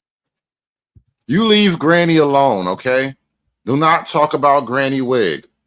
Somebody stole her good wig, and she got to do the best she got to do now, all right? Crime is bad in D.C. They stole her good wig. These unaccompanied teenage hooligans stole her wig. All right? These youthful, aggressive offenders, they stole Granny's good wig, and she out here doing the best she can. I don't think I like your attitude, DC, Sugar Bum. which is insanity to me. Insane overreach. It's completely unnecessary. I think this is a way for him to take control of DC like he's been wanted to do. Crime has been down. Of course, you're going to take precautionary measures. You're going to make sure that you vigilant about, where you're walking and what's going on around you. But it's just the thing about living here. DC is fine. It's nothing. Yeah, look, Sugar Bum agree with homie right here. DC is fine. I got robbed just last month. It's like a checkup. Hey, now and then you got to get robbed just to know you're still alive. DC is fine. Going to take our capital back. We're taking it back. Under the authorities vested in me as the President of the United States, I'm officially invoking Section 740 of the District of Columbia Home Rule Act. You know what that is? And play. Get serious about this. We all know what Trump is doing. He's just told the homeless people of DC that they have to leave, right? So what's going to end up happening is these homeless people are going to start disappearing because where the fuck are they going to go? They're homeless, right? So what he's going to do is he's going to start pulling them off the streets, and what he's going to do is legally make them slaves. We already know that's what he's doing with the immigrants and the people that he deems to not be legal in the United States. He is making them legal slaves. He's already voiced this. He's already said this in plain context. We have videos of him saying what his plans were. These people are going to start disappearing off the street. They've already been disappearing off the street and being taken into custody.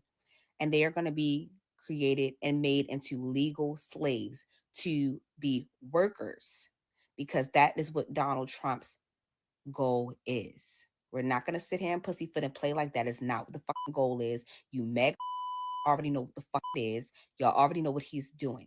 You guys are okay with it because it's lining the rich people, the rich white folks' pockets. I'm okay with it because I just like to build volcanoes and trebuchets and stuff. Violent crime in Washington, D.C. is at a 30-year low. He is plucking statistics, plucking scenarios. 30 years ago was a drug war, a national drug war, and a crime wave. Oh my God, what the f***? No, they really hopping out. Oh, it's real. They really coming to your churches and jumping out and bagging your bro. They ain't all type of shit, boy. What the f***? I told you, don't be black or Mexican in Washington, D.C. for the next 30 days. Being that 40 minutes ago, Trump announced that he will be taking over DC, he's sending the National Guard and taking over the police. That is a blatant militarization of the capital, of the city. He said just because of crime and homelessness, but if militarization fixed crime and homelessness, we'd be living in the golden age by now. The concerning part is the fact that there are already hundreds of protesters, even though this was just officially announced 40 minutes ago. There are hundreds of protesters gathering outside the Capitol, and we very well could witness bad things happening because Do you think it's possible to turn Washington, D.C. into a sundown town? I mean, you start out slow, right? 9 p.m. curfew for the teenagers, you know, and then you work your way up. Next thing you know, sundown town. Today, we're formally declaring a public. D.C. is now under military occupation, with Trump saying he's coming for Chicago and New York next, which has prompted many Americans to say these are the moves of a dictator. Now, as far as what we're seeing, he's activated 800 National Guard soldiers to... All right, his look is just troubling me. Something about his physical appearance just disturbs me. So we reported at the top of the show there, Tam, about the president saying he's placing D.C. police under federal control, deploying hundreds of National Guard troops, says it's about crime, even as the data shows that crime has been declining. Why is he doing this now? What's the intention here? There have been some very high-profile instances of crime in D.C. that have come close to the Trump administration and have gotten on the president's radar. But to be clear, he has been talking about wanting to take over Democratic-run cities since he ran for president the first time in 2016. This is not a new theme for him in any way. This is certainly an escalation. And DC is the one city, it's the one place where he actually has the power to do this. Obviously, he has to declare an emergency, and there are questions about how much of an emergency this moment is right now, given the decline in crime. But you know, there are a large number of murders that do take place in Washington, D.C. Relatively, other cities are higher, but it's still a high number, or a high share, a high crime rate. It is the lowest it's been in 30 years, but it's still high. Yeah. So he is going after this, and he's also trying to send a signal to other cities. You saw what happened in Los Angeles with calling in the National Guard there. This is something he wants to do, and he's trying to send a signal to cities like Chicago, one of the cities he called out, also Baltimore, and wants them to be afraid, I think. Amy, how do you look at this in terms of the message it's sending and what?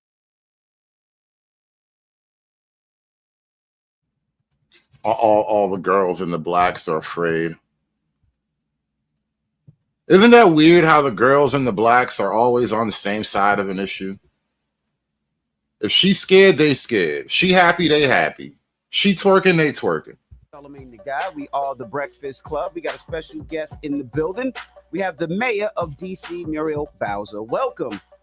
Thank you. Thanks for having me on the Breakfast Club. Thank you for calling in. I want to set the stage real quick so people know why you calling in, Mayor Bowser. You know, on Monday, President Trump announced he'd be invoking Section 740 of the D.C. Home Rule Act of 1973, which is basically giving him temporary control over the nation's capital. And he's also activated the National Guard because he said the crime rate is just through the roof in D.C. Why do you think this is happening, Mayor Bowser? Well, shout out to Laughing Dog with that 5 ball. He says, Hood, Negroes can't use Sundown Town no more since they tried to do SD in Chicago. I'm not sure what you mean by SD. What is Sundown in Chicago? I'm not sure what that is. You know, some Chicago lore. Chicago has layers and layers of lore I don't even know half of. But shout out to Laughing Dog. Thanks for this $5 super chat. Somebody let me know what that SD was. Well, you know, the president has had a long fascination with DC. He left DC during the height of COVID, and I think he had a picture of homelessness that has struck with him. You heard him on the campaign trail talking about DC. In a lot of ways, DC is a proxy for American cities, and his administration has taken a very aggressive stance against American cities. He thinks that people in cities don't support him. He's very aware of the number of people that voted for him in DC, and so he has taken an aggressive stance. I heard some of what you said. The numbers just don't justify the action.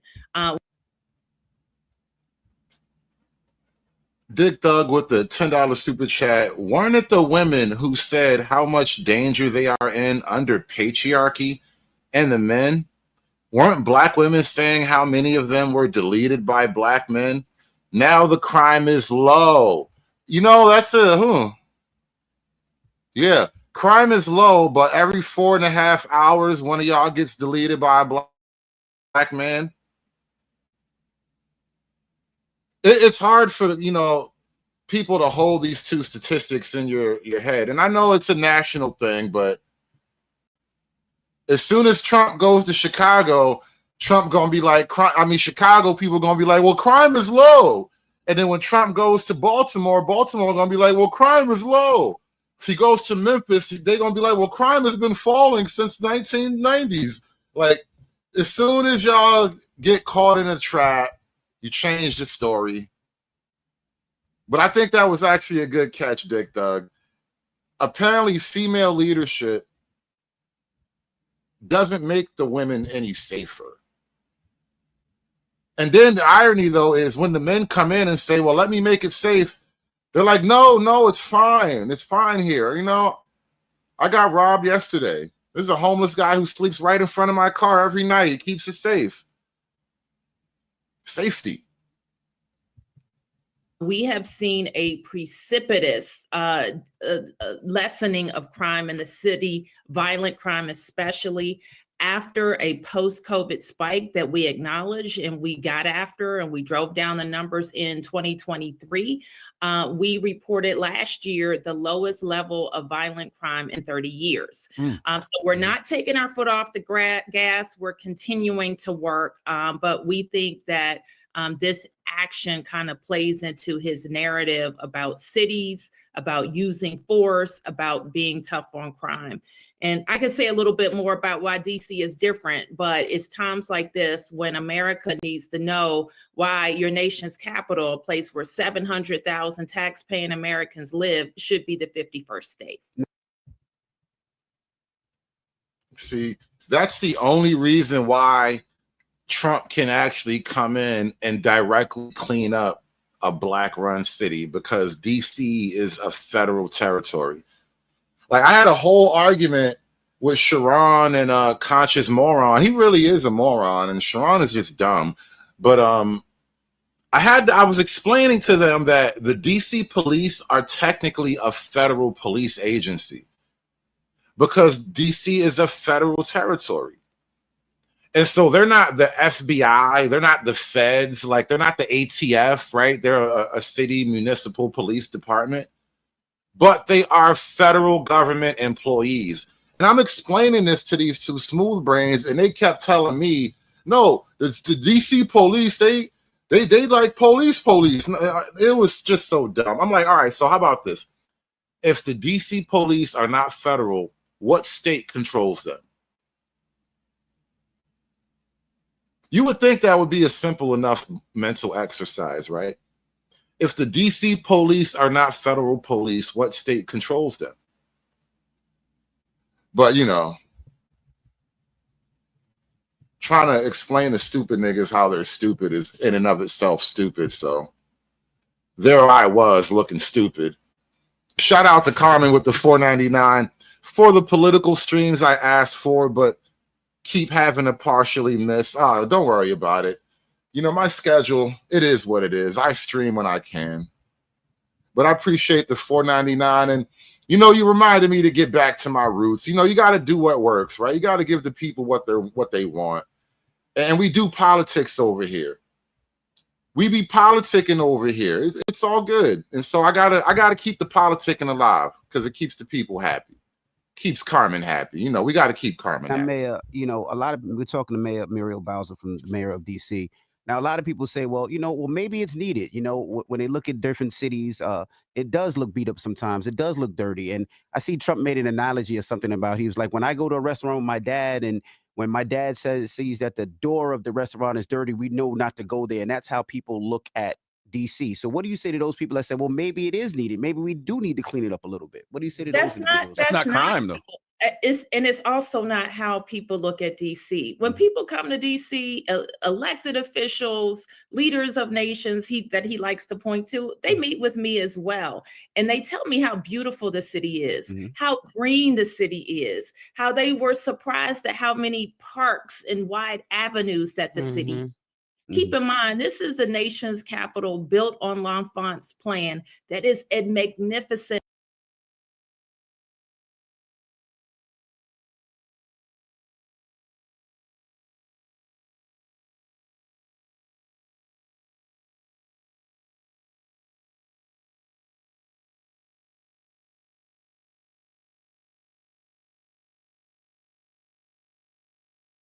I'm up here rambling on mute. Sugar Bum, I accept that. He's essentially trying to clean y'all up. You know, it is what it is. I have been a young nigga. I have nigged before. I probably won't be nigging again so much in the future because I'm just getting too old for that shit. But yeah, he's coming to clean up the niggas, and it is what it is.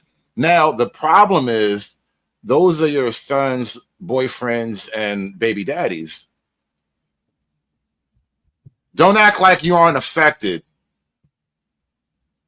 Don't act like this doesn't touch everybody. And beautiful city. So this idea that DC is dirty is obviously there are places where people litter and we clean up. We have some of the best city services of any city in America. Our Department of Public Works is on top of cleanliness, and our partnership with the federal government is always welcome on issues that we share. Keep in mind that the feds own more property in DC than they own in most places, including. Oh, shout out to Red. You heard that the other day? My daughter don't need all of these rights. Listen, I know I sound like a caveman, but I genuinely believe that. We're suffering from too much freedom. That's what I told Nightish earlier, man. Freedom has enslaved you niggas. It's amazing to watch, bro. Enslaved by freedom. Now all you do is twerk and order chicken wings with your EBT cards. Shameful. The national parks, the pocket parks, the circle parks, where we have seen some of the homeless problem, and where they're responsible for cleaning up, dumping the trash, and cutting the grass. Some things that they haven't been on top of in recent months. So the feds have a really outsized role in DC when it comes to keeping federal parks clean. Now, we want to work with them on that. We have the teams to do that, but it's just not. I know what she means when she talks like that. Like in cities like DC, because New York City is like this as well, right? there are liberal white enclaves where it's like being in a protected bubble.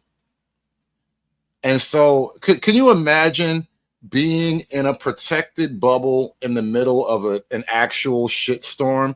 Like there's just fecal matter hurling around you. It's like a tornado of fecal matter hurling around you, but you're in this protected bubble having tea and cocktails, and the girls are taking selfies, doing coke and giving BJs in the bathroom. It's great. It's great, but you're literally in a protected bubble as the tornado of fecal matter swirls around you. And that's kind of what it's like to be in some of these like wealthier liberal enclave parts of the urban environment. It really is a protected bubble of just opulence and wealth and hot girls and parties at the hotel rooftop. But when you walk out of the bubble, your boyfriend might get stabbed to death by a homeless guy, and then you stand in the corner and take a selfie. True story. True story. Swear to God, that actually happened. Soon as they left their protected liberal bubble, stabbed in the gut by a homeless guy. It's not right to say that DC is dirty. Listen, but you also don't deploy the FBI and the National Guard just because something is not clean. I don't understand that logic. That sounds crazy. But I do want to ask you something, Mayor Bowser. Do you believe President Trump had the legal authority to deploy the FBI and National Guard into DC without the city's consent? Well, this is the primer on DC that I like to give in times like this when we're in the national news. We are unique. We are not a state. And so when you hear DC residents talk about we got to become a state, we got to become a state, it's not, it's not just a easy topic, because what it says is that we don't have full autonomy. We don't trust you with full autonomy. DC is the one city that actually comes with training wheels. And thank God, a strong white man can come in and correct this Keisha's mistakes, all right? Great Britain with the $2 super chat. He says, Trump playing whack-a-mole with city crime stats, bro. Listen, I don't trust y'all. I know what y'all are capable of. We are absolutely winning right now. Absolutely. We have done more than change the conversation. We changed the balance of power in the federal government. We have limited home rule, and our home rule charter gives the president the ability to declare an emergency, a public safety emergency, for almost any reason.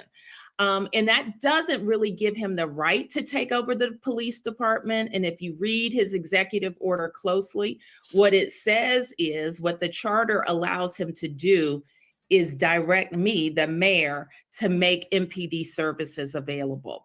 And that's what it says. Our organization chart, our chief of police.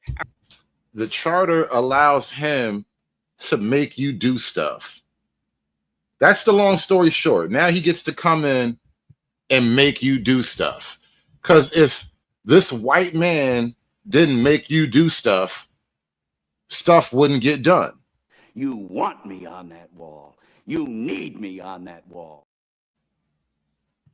Our reporting structure for our police officers has not changed. Were you consulted in advance about the deployment, or did you learn of it after the decision was already made? I was not. What I was told is that their National Guard decisions would be to bring the DC National Guard into DC. Again, the DC National Guard does not report to the mayor, but reports to the president. So unlike states, the guards Right. Those are not her police. He got his own police. Right? Real police with real guns that go brat, brat, brat. Where your niggas at? report to the governor. And just what we saw in Los Angeles, there was a fight over whether the Guard or the Marine Corps, I think they brought in, could be deployed, and the city and state could fight it because that is a California Guard that reports to the governor. That's not the case here. So the Congress has a bill. Our Congressman moved, Senator Chris Van Hollen moved in the Senate, a bill that would give the mayor of DC control of the National Guard.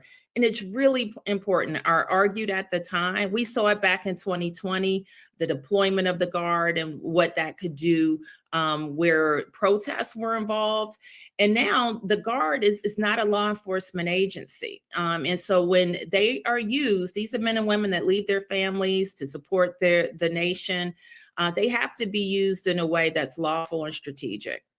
I was going to ask, so what is required for this takeover to end to make sure that you remain in control and that he doesn't get that control? What is required to do that? Well, that's a good question because we're in unprecedented territory. The law says he has 30 days unless the Congress passes a joint resolution to extend it. Because there is no real predicate in our view for a crime surge that caused the emergency, having the reasons to end the emergency are also unclear. So that's the conversation that I will have with the person that he has designated as his proxy to request these services, and that's the Attorney General Bondi. Now you mentioned this. You mentioned this in 2020, so you've seen this coming. He's been talking about it for a while. He tried in 2020 to, when you will remember when there were protests around the killing of George Floyd. And that's when he first intimated that he wanted to take over the police. We pushed back real hard and just explained to him that at that time, especially at that time where the city was a tinderbox, would be a bad move. Do you think this is a trial run for a police state from President Trump? Listen, I think that what we have to see, nobody should be, a lot of the coverage I've heard, just like one of the callers I heard is making the argument that DC's crime issues are out of control. That's not true. Our police department, the best in the business, partners with the federal government, supports the president, supports diplomatic visits to the city, are driving down crime in partnership with the community, and tougher policies, quite frankly, that I have supported over the last several years to help us hold people who use guns in our city accountable. And we have to have that honest conversation too. We can't have a system where a juvenile or an adult can use guns, hurt people, and not face any accountability. So the city has really stepped aggressively in that direction, and it was warranted. But you cannot suggest that the MPD is not getting the job done. Do you believe this deployment was driven by genuine security needs or by political motives? And if so,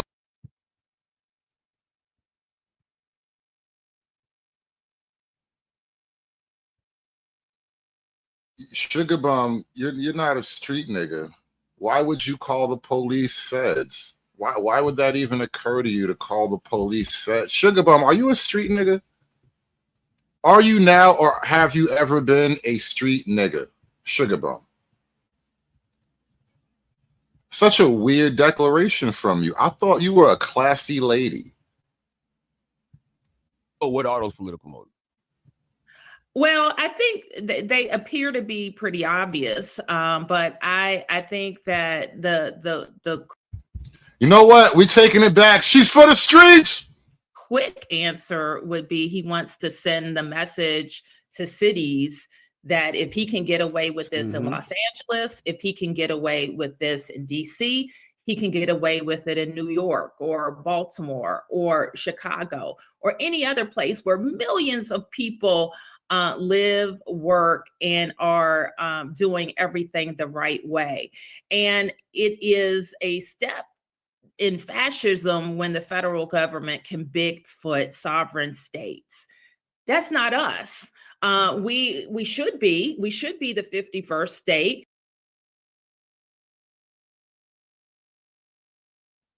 Here's the problem with this quote unquote us conversation.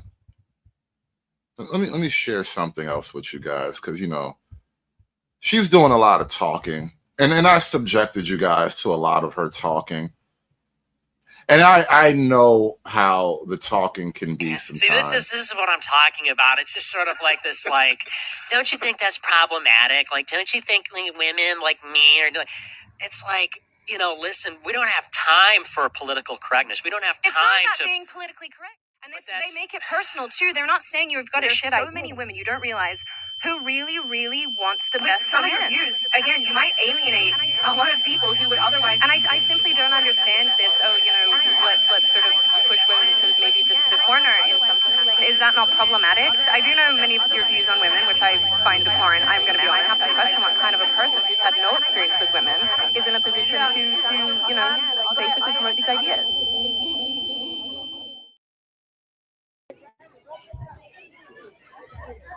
This is the us part. She talks so much. This is us, right? This is the us. This is a back to school event in West Charlotte.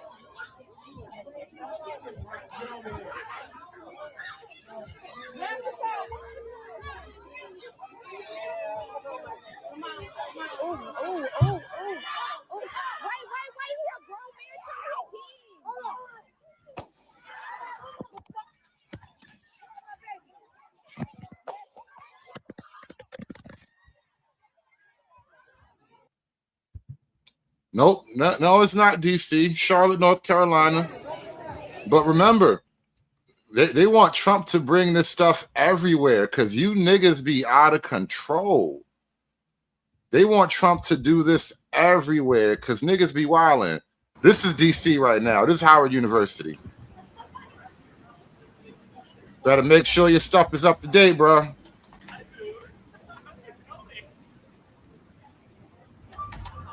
Papers, please.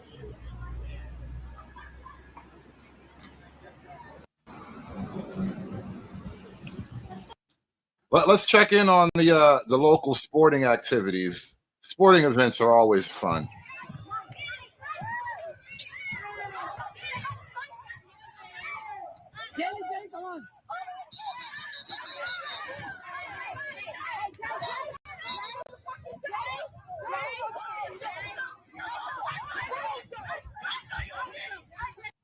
So after I guess that's her daughter, the black kid, the black girl. Now, listen, this is a hard play right here. This is a hard play. Clean, but it was a hard play. So the girl, she gets the ball, took an elbow right in the chest, right? But you were right up on the girl. That's a clean play, right? But that's girls are playing hard basketball, which is also why I don't want my daughter out here playing balls with lesbians. But that was a hard play. And she immediately went ape. She immediately went ape. And then she pushed her. And you know what? Listen, I'm not even tripping on the two kids per se, right? Because those are kids. Kids do stupid stuff. Yeah, they're athletes, testosterone, all that, whatever. But it's the after effect that we're going to focus on. So the black girl takes a hard play. You mad you got robbed. First of all, you mad you got robbed by two white girls, right? Black girl got robbed by two white female assailants, okay? This was a strong arm robbery in front of witnesses, right? So you mad you got robbed. She took the ball.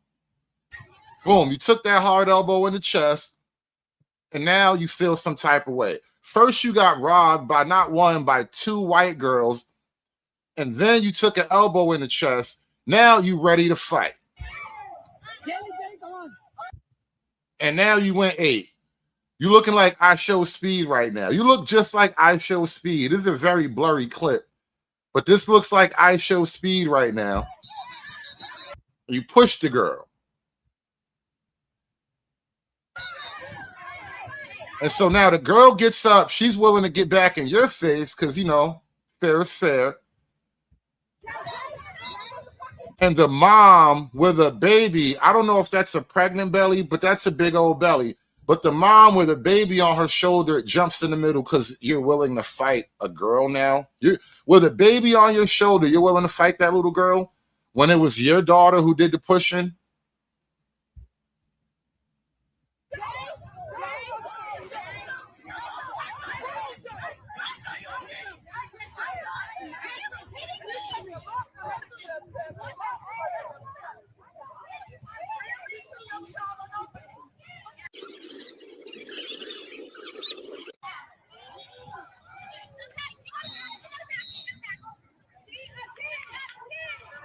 Oh!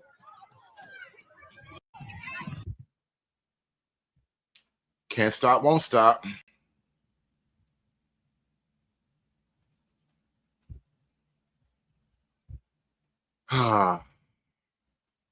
So many violent attackers, man. So little time.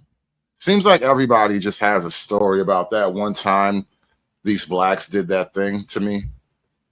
Mr. President. Excuse me, I'm going to suggest, because do you have any other questions on DC? Because I don't want them to be. Wait. These are incredible people. I don't want them to be standing up here on subjects.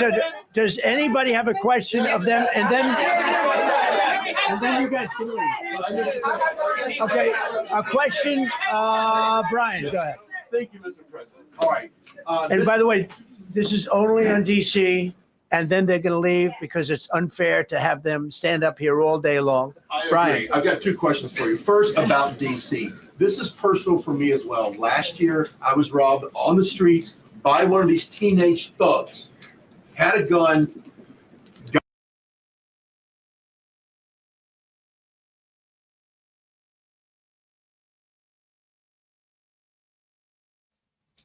A teenage thug, he says. I wonder what this thug could have looked like. A teenage thug. God, chat, when you hear the words teenage thug,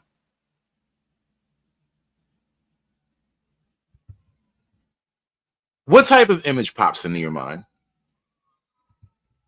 I'm just curious, like what do you suppose this teenage thug may have looked like? I'm curious. I'm curious. So curious. What do you suppose this teenage thug, not a man, he's a teenage, all right? Not a black man. That is way too on the nose. The news doesn't talk like that, all right? People on the news don't talk like that. It's not a black man, it's a teenage thug. All right. Shout out to all the teenage thugs out there. I wonder what you think of. What does your mind conjure up when I say teenage thug?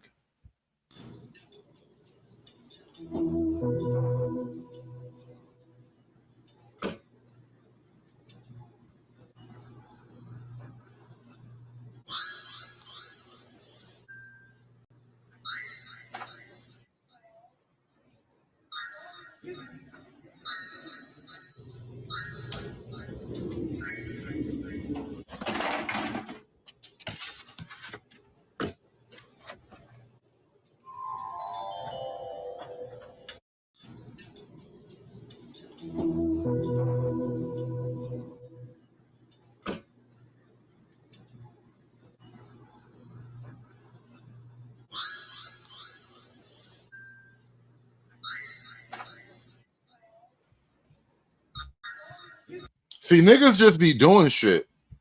Like, you gotta understand, there are people, a lot of them happen to be teenage thugs, youthful neurosurgeons. They just live to do stuff, bro. I don't think you properly understand their mental world. Can you, as a normal, right-thinking adult, can you understand the mental landscape of a person who literally straps bacon to their ankles? Sugar Bum, Sugar Bum asking, are y'all scared of YNs?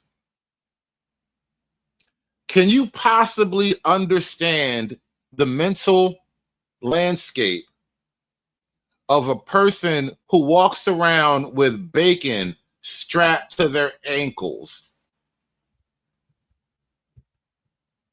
Can you possibly come to some type of mental equilibrium with that kind of person? Bacon strapped to their ankles. Can you relate to this person? How do it equivalate? Can you relate to the bacon around the ankle gang? There is an entire subsection of America that they're willing to strap bacon around their ankle just in case they might figure out something to do with it later. They don't even always have a plan for the bacon. You understand that, right? They don't even always have a plan for the bacon. It's just there in case they think of some shit. Can you even understand the mind of such a thing?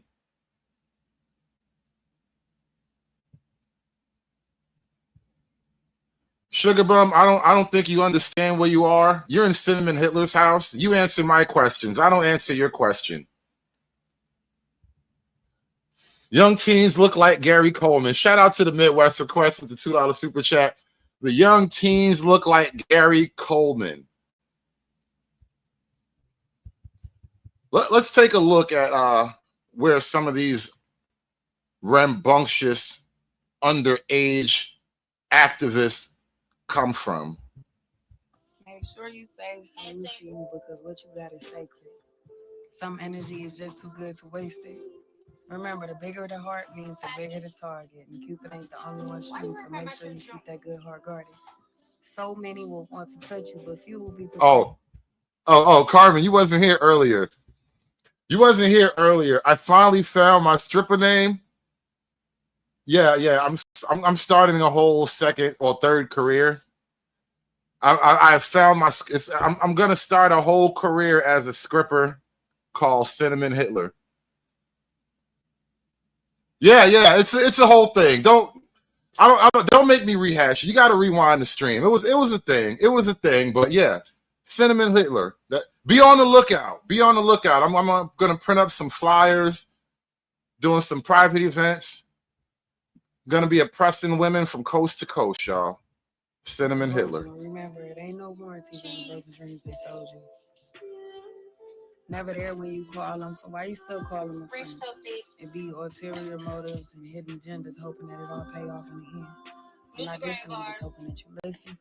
We in the belly of the beast, this world is getting wicked. Stay in your truth, because there's so much faking. Real love is rare and all the good ones getting taken.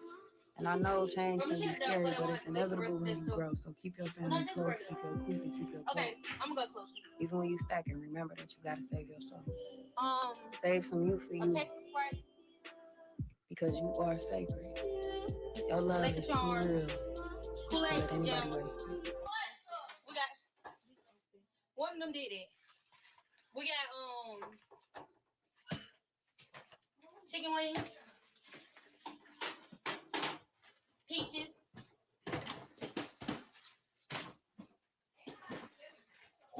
Welch juices. Got 2 cases of these.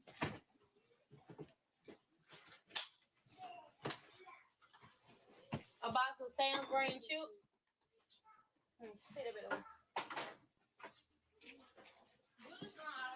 They got these chips.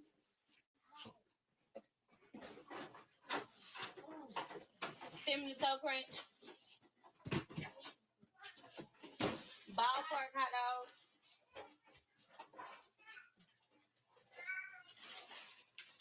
Some teriyaki noodles. Look at this right here. Look at this mess, right? Look at what we got here in the chat.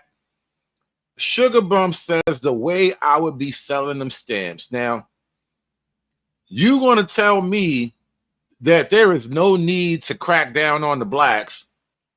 Here you are expressing all of your neurotic desires to commit federal fraud. You just can't help yourself. You see all that free stuff and you're like, I would have committed food stamp fraud. I would have embezzled from the government. This is why they're cracking down.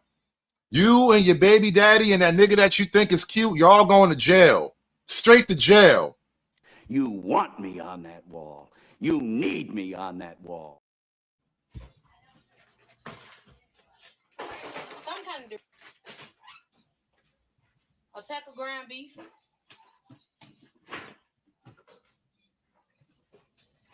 What would you do with 12K in food stamps? You raise your children.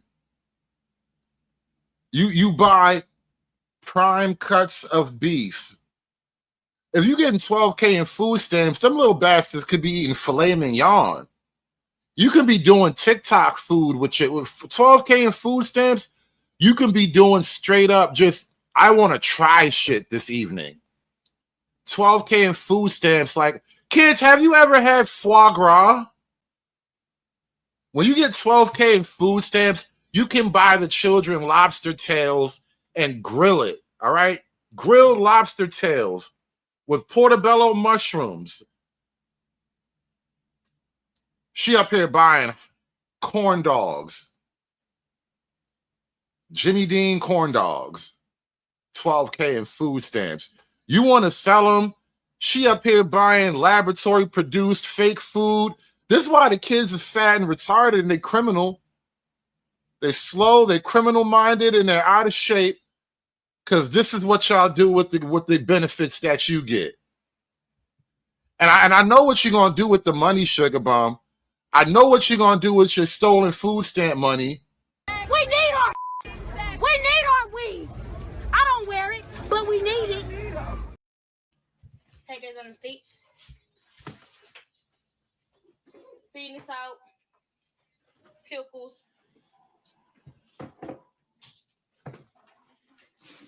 Powdered donuts.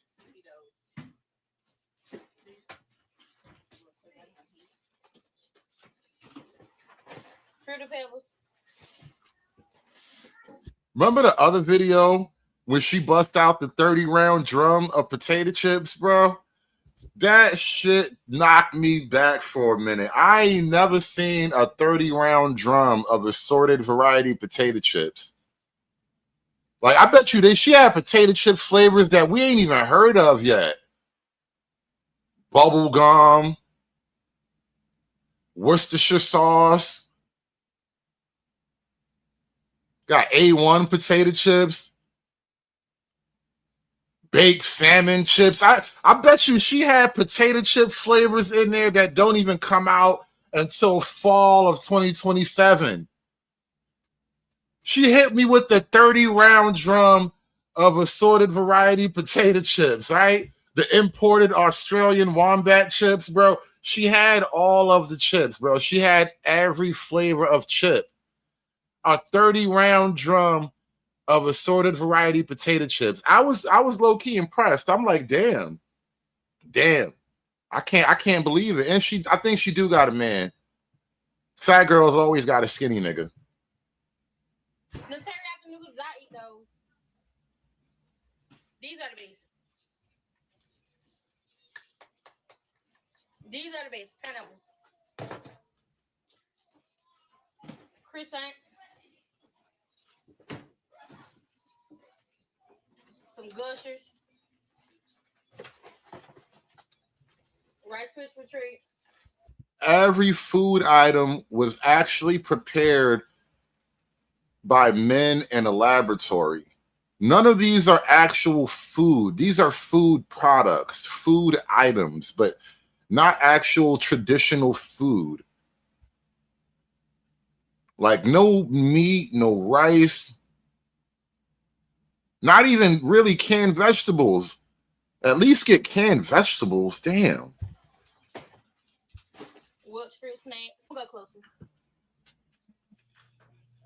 A case of Sprite. And notice, right? a lot of this stuff is actually banned now. Like, cause Trump put restrictions on the EBT thing, and I know that EBT thing is killing the bodegas and the corner stores right now.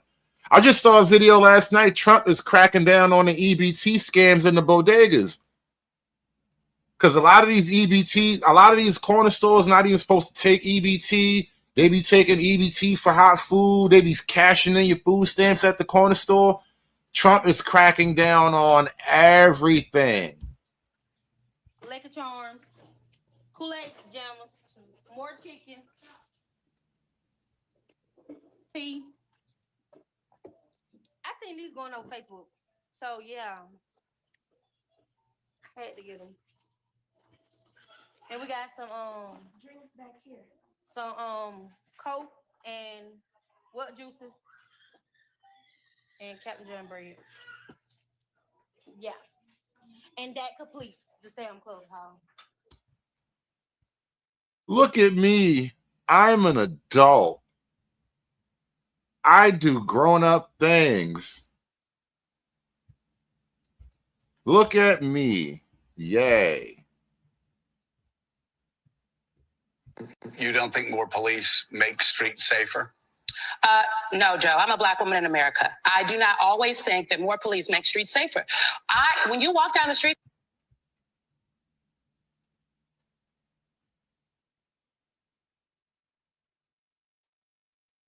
She just said that. I'm sorry. I was frozen for a moment. You don't think more police make streets safer? No, Joe. I'm a Black woman in America. I do not always think that more police make streets safer. When you walk down the streets of Georgetown, you don't see a police officer on every corner, but you don't feel unsafe. You know what? This is totally non sequitur, but if she lost weight and grew her hair out, her titties would look bigger. If you lose weight, your tits will grow. So what is it about talking about places like Southeast DC, right? Ward 8, if you will, that people say, well, we need more officers to make us safe. Built like a backyard again. Built like a backyard again.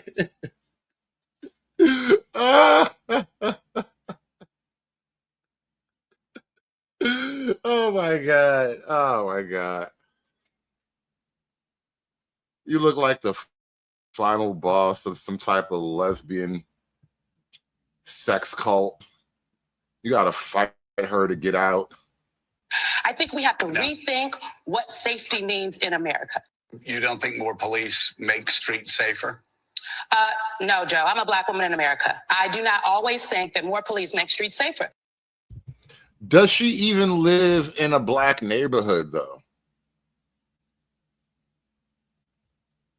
That's kind of the question. Like, do you really even live in a Black neighborhood? Got away with it. Let's talk about the effort that between law enforcement, prosecutors, and judges, because it's a recycling belt. Like, these kids go, they don't fear the police. They know it. If you talk about how we've got to get these judges and put these kids behind bars, right. Adult crimes deserve adult penalties. And my second question, I'll have you answer that, please. You want me to answer? Or whoever wants to take it. Okay. It's real. Do you want me to answer it? Here's the problem. Assuming that they're 17 years, older than 17 years old, I can get the case. If they're under 18 years of age, I can only get the case if it's murder, rob one, rape, even if they shoot a gun but don't kill you, I can't get it. So the law has to be changed. As the president said, cashless bail. That has to be changed. All right. Then, even assuming I get the case, I get jurisdiction, I get a conviction, the DC Council has given the judges the ability to give probation on shootings. And so then it's up to them. All of these things, the Youth Rehabilitation Incarceration Reduction Act, and now they want to seal records. So if we work hard, we get a conviction, they want to wipe it out. So that needs all to be changed. Okay, Mr. Question. Pam, would you answer that also? Yeah, and just back to that topic.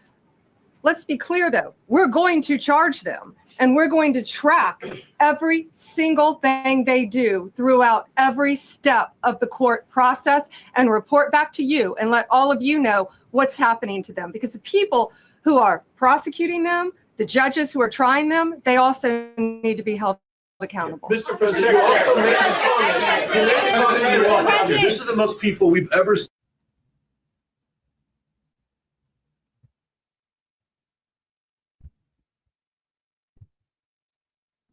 First of all, fuck Donald Trump. Second of all, to the Black people that are rationalizing Donald Trump taking over and militarizing DC streets under the pretext of crime, when crime in DC is at a 30-year low, you are part of the fucking problem too. And if it don't apply, let it fly. Okay, I don't need an announcement about how you haven't seen nobody say something. I'm telling you what I've seen with my own 2 eyes. Here is the thing. For anybody to believe that Donald Trump coming in with the military is a solution, and for anybody to think, even after all that we've seen from this administration, that it's going to only impact the so-called bad ones is irrational. The bottom line is the reason why Donald Trump is taking over DC is because DC is still a predominantly Black city. And he looks at Blackness and criminality as being one and the same. And so if you think that the Donald Trump that has told the National Guard, do whatever it is that you want to do to people, the same motherfucker that sat up there and wanted to shoot Black Lives Matter protesters last time he was in office, the same person that one of his first orders of business was pardoning a DC cop who killed somebody, and whose Department of Justice has gotten rid of consent decrees that we fought for in the so-called racial reckoning. If you think that that administration and that person's aim, oh, and by the way, the person who ran on giving cops indemnity, if you think that that's the solution of bringing in over 1,000 people to police and racially profile and harass people, and you think you're going to be exempt, then you're fucking unhinged. And guess what? If anything should happen to your dumb ass, don't fucking come to us with no GoFundMe, no hashtag shit, no relief, nothing, because you're one of those people that think that this shit is okay, and it's not okay. All right? The bottom line is this is bullshit, and this is all about criminalizing Black people. But you know what? Republicans are smart.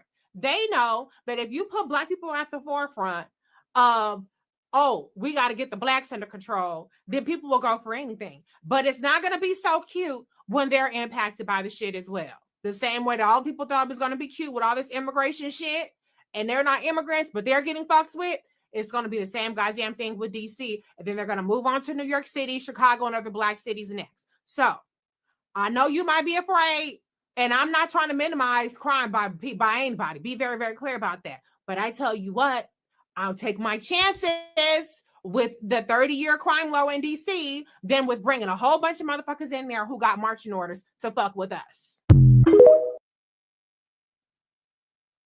Black women just refuse to let anybody raise their children.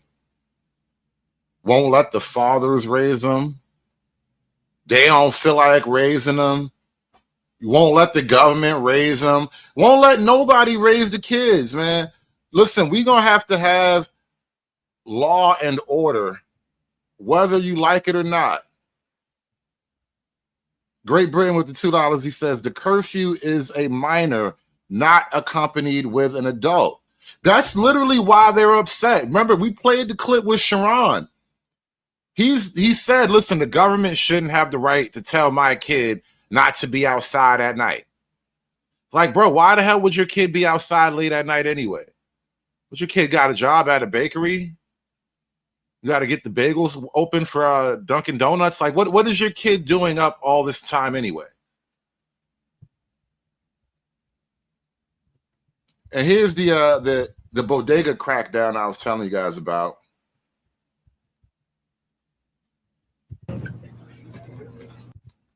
Some of these Arabs look a little familiar, but I ain't gonna say no names. Joe? Yeah. You do your job. So somebody puts an EBT card in there. What do you close your eyes? You don't look? I don't know. Well, what do you know? So the reason we're here is for your food stamps. You don't have a license to take food stamps here. That white machine on the counter, the white Valor point of sale machine. You're gonna tell me it don't do EBT?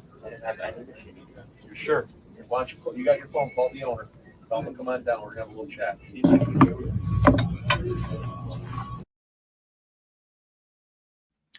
Listen, these Arabs and these little stores, these bodegas, these smoke shops they got, these little hookah shops they got, they are running so many international scams because these Arabs are like almost by default international niggas, right? The amount of scamming that these niggas are pulling in. Like, listen to the numbers he's going to run through in a second here. And then the extension that they had connected to it. We'll look at it and see what the AMR is. A small store could generate $1 million in illegal transactions in a year without difficulty at all. So this is becoming very popular. And so, like, these Arabs, they come over here and they buy their fancy cars and their big houses and SUVs. And it's, yes, we work much harder than you, brother. All praises be Allah, brother. It's because Allah blessed us, brother. No, you're fucking scammers. Tell them to come on down. We're gonna have a little chat.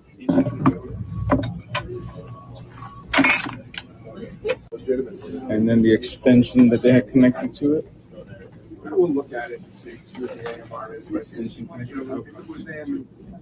A small store could generate $1 million in illegal transactions in a year without difficulty at all. Yeah, it's all oil money. You know, all of you have a rich uncle from Saudi Arabia.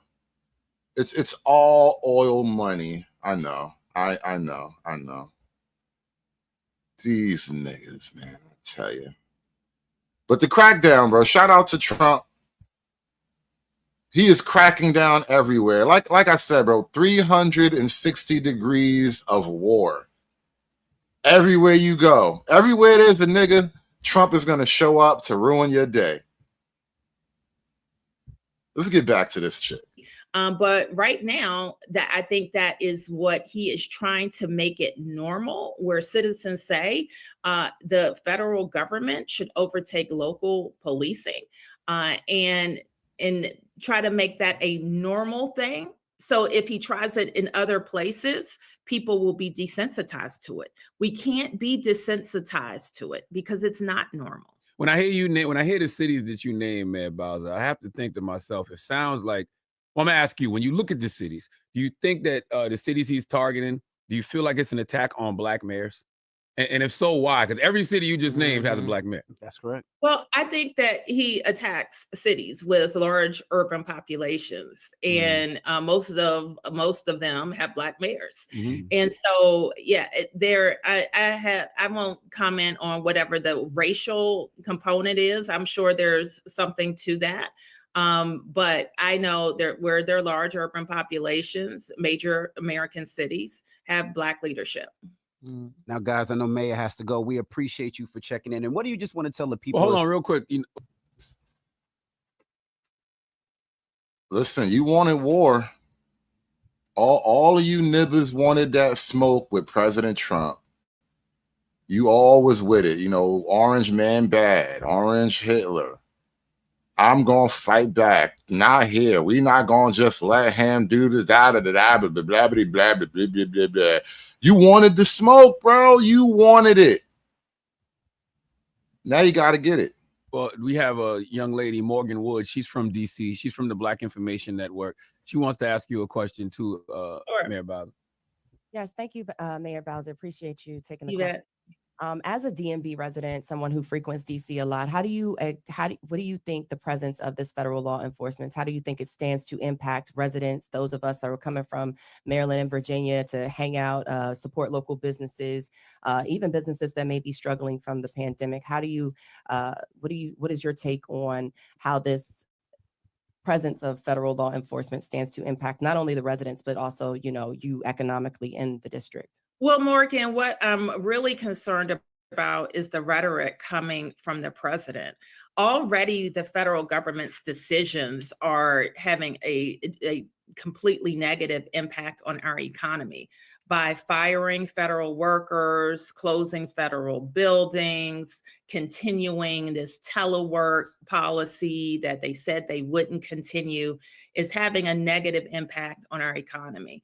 The Congress limited our own local spending by almost $1 billion this year. That cost us to cut services in the district, already having an impact on our economy. And spreading lies about how safe the city is will impact our ability to replace that economic activity with private activity, like you're mentioning, just wanting to come to restaurants or clubs.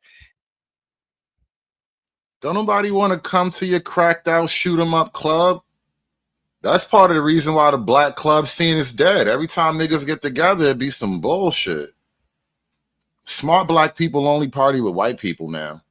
So I feel very confident that our city is safe and you should go about your daily activities, and that we are going to work very, very hard to make sure that the federal presence doesn't impact anybody's ability to come to the city, whether they're our residents, people from the region, or people who are coming to visit us. Now, having said that, yesterday, last week, and the week before that, everybody who comes here should follow the law.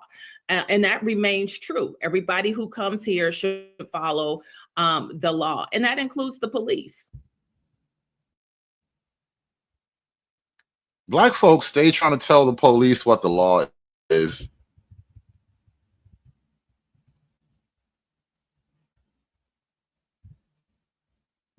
He hates black people. He hates black people. He said terrible, dangerous cities like Oakland, Baltimore, DC, because they're majority black population cities. He hated black people. Holy shit. That's DNC Chungus. Oh, that's that DNC girl who was supposed to be doing the outreach campaign for men. I remember every man on the internet started calling her fat.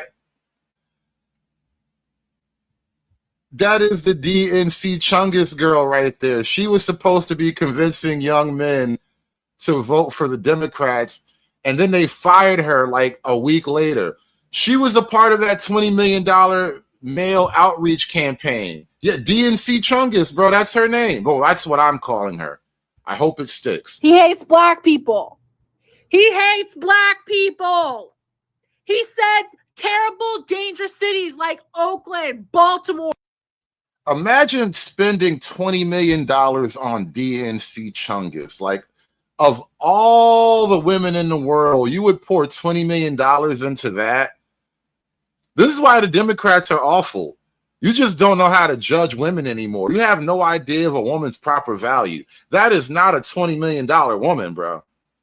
Bruh. Or DC, because they're majority black population cities. He hated black people when he took out 4 full-page ads in New York newspapers calling for the Central Park 5 to be executed. Innocent black children. He hated black people when he picked Haitian immigrants to bully because he knew dumbass white-skinned Latinos like me would fucking fall for that shit. He hates black people. He fucking hates black people. I don't know how much clearer he can get. He hates. Pretty sure he hates fat chicks too, by the way. Just throwing that out there. I'm pretty sure he hates fat chicks too, but you know, whatever. Shout out to DNC Chungus. She ain't going nowhere. Before we get out of here, for what happened on that stage and where we're going in this world, this is what we're leading to. And I don't think that this is far off. If we continue on and we don't fight back, if you guys don't support independent journalists, if you don't stand up and fight for what you want, and that means the people who are bringing you the information, because I think that will make the difference, then we will end up like this, us, your children, your children's children, and America. Here it is. It's 2051. The United States of America exists only in history books. No war, no invasion, no single moment when America ended. Just a slow fracturing that became too obvious to deny. So first Trump took DC, and then he took the rest of the country, and that was the end of America. 51. The United States of America exists only in history books. No war, no invasion, no single moment when America ended. just a slow fracturing that became too obvious to deny. The constitutional crisis of 2028 was the first crack. 7 states refused to certify federal election results. The concept of a united country became fiction. The federal debt default of 2031 shattered the dollar's global status. By 2035, the water wars erupted. Southwestern states broke federal water sharing agreements. Survival outweighed union. The West Coast separated first, a digital republic bound to Asian markets. The Southern Coalition assembled around Texas, a nation of faith, oil, and armed borders. Their laws cite scripture where federal precedents once stood. The Atlantic Union formed from the Northeast. I hope he doesn't skip over the part where we threw Don Lemon in the volcano. Did he skip over that part? That was the best part. I don't even care about all that other shit. Volcano Day is the Banking best federation day. connected to Europe, not the American interior. Their aging population embraced technocracy over democracy. Liberty redefined as efficient management. The Midwest fragmented into isolated territories. Some thrived as agricultural city-states. Others collapsed as water grew scarce. Suburbs became fortified communities. Highways became trade routes with checkpoint tolls. The transition happened in everyday moments no one noticed. Interstate travel required enhanced identification in 2033. Regional currencies appeared by 2037.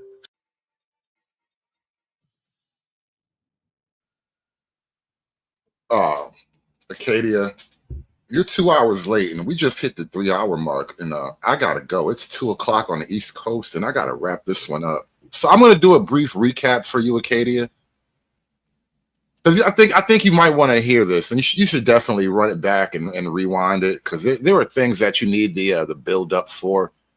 Like if I were to just say Cinnamon Hitler, it wouldn't make sense to you. But we're gonna come back to that, right? So in recap, Trump is making police brutality great again.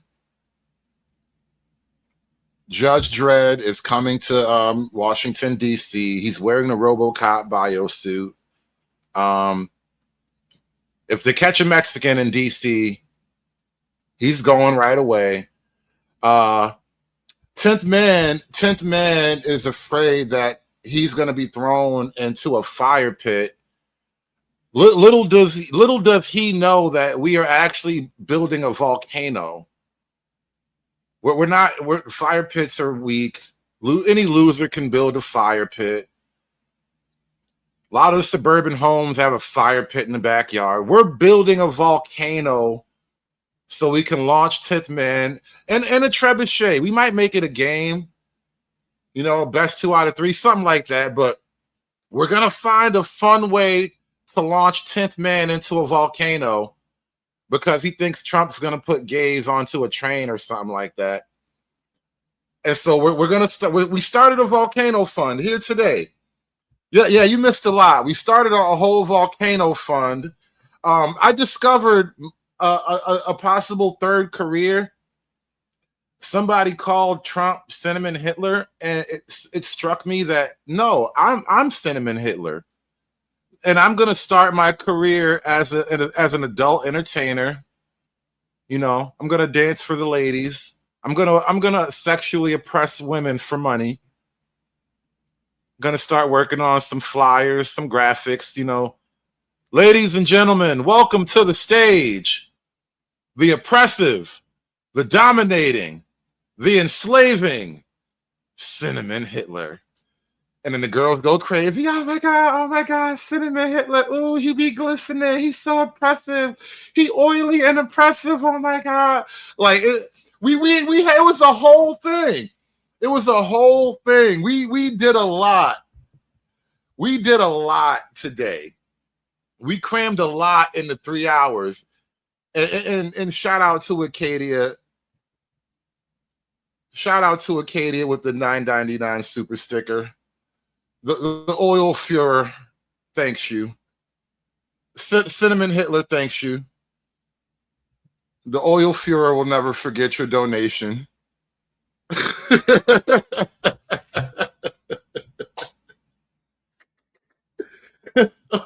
Oily and oppressive. All right. You didn't even know how that was possible. You would think they would just slip away. No, No, oily and oppressive, all right? We are doing the impossible here. Sugar Bum just hating. Sugar Bum a hater. You need a little cinnamon Hitler in your life. That's all. You just hating. You ain't been oppressed properly. I can always tell. Cinnamon Hitler can always tell when a woman hasn't been oppressed properly. I just know. It's just like this sixth sense I have. I can just tell.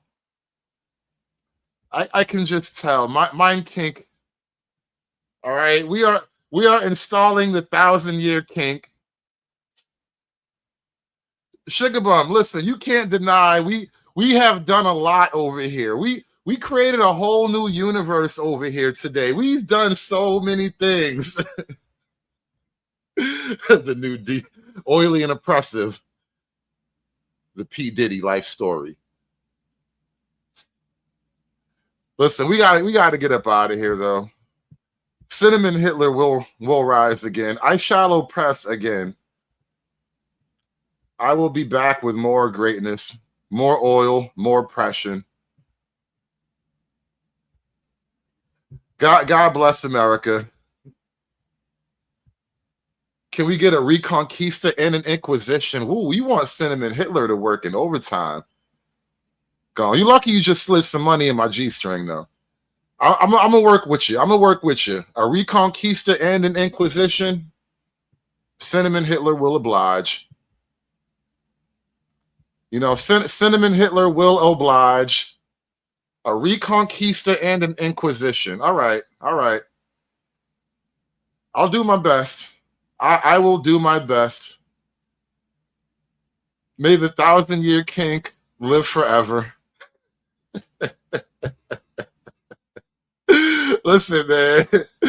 Me and Butters, we are working out a plan. I'm not going to share it with you ladies yet, but me and Butters, we're working out a plan. Reconquista and Inquisition, all the good stuff. All the handmade tale stuff the ladies love. The Freakonquista and the Kinkquisition. And there it is, ladies and gentlemen. We're going to end on that note. The Freakonquista and the Kinkquisition. We've done so much today. We've done a lot of work today. I need to take a nap. One of y'all girls told me to go lay down early. I think I'm going to go do that now. Aspiring to be patriarchs like what white men have, that isn't freedom. That isn't going to help anybody. It's certainly not going to help Black people. It's done. It's done. It's done. It's done. It's done. It's done.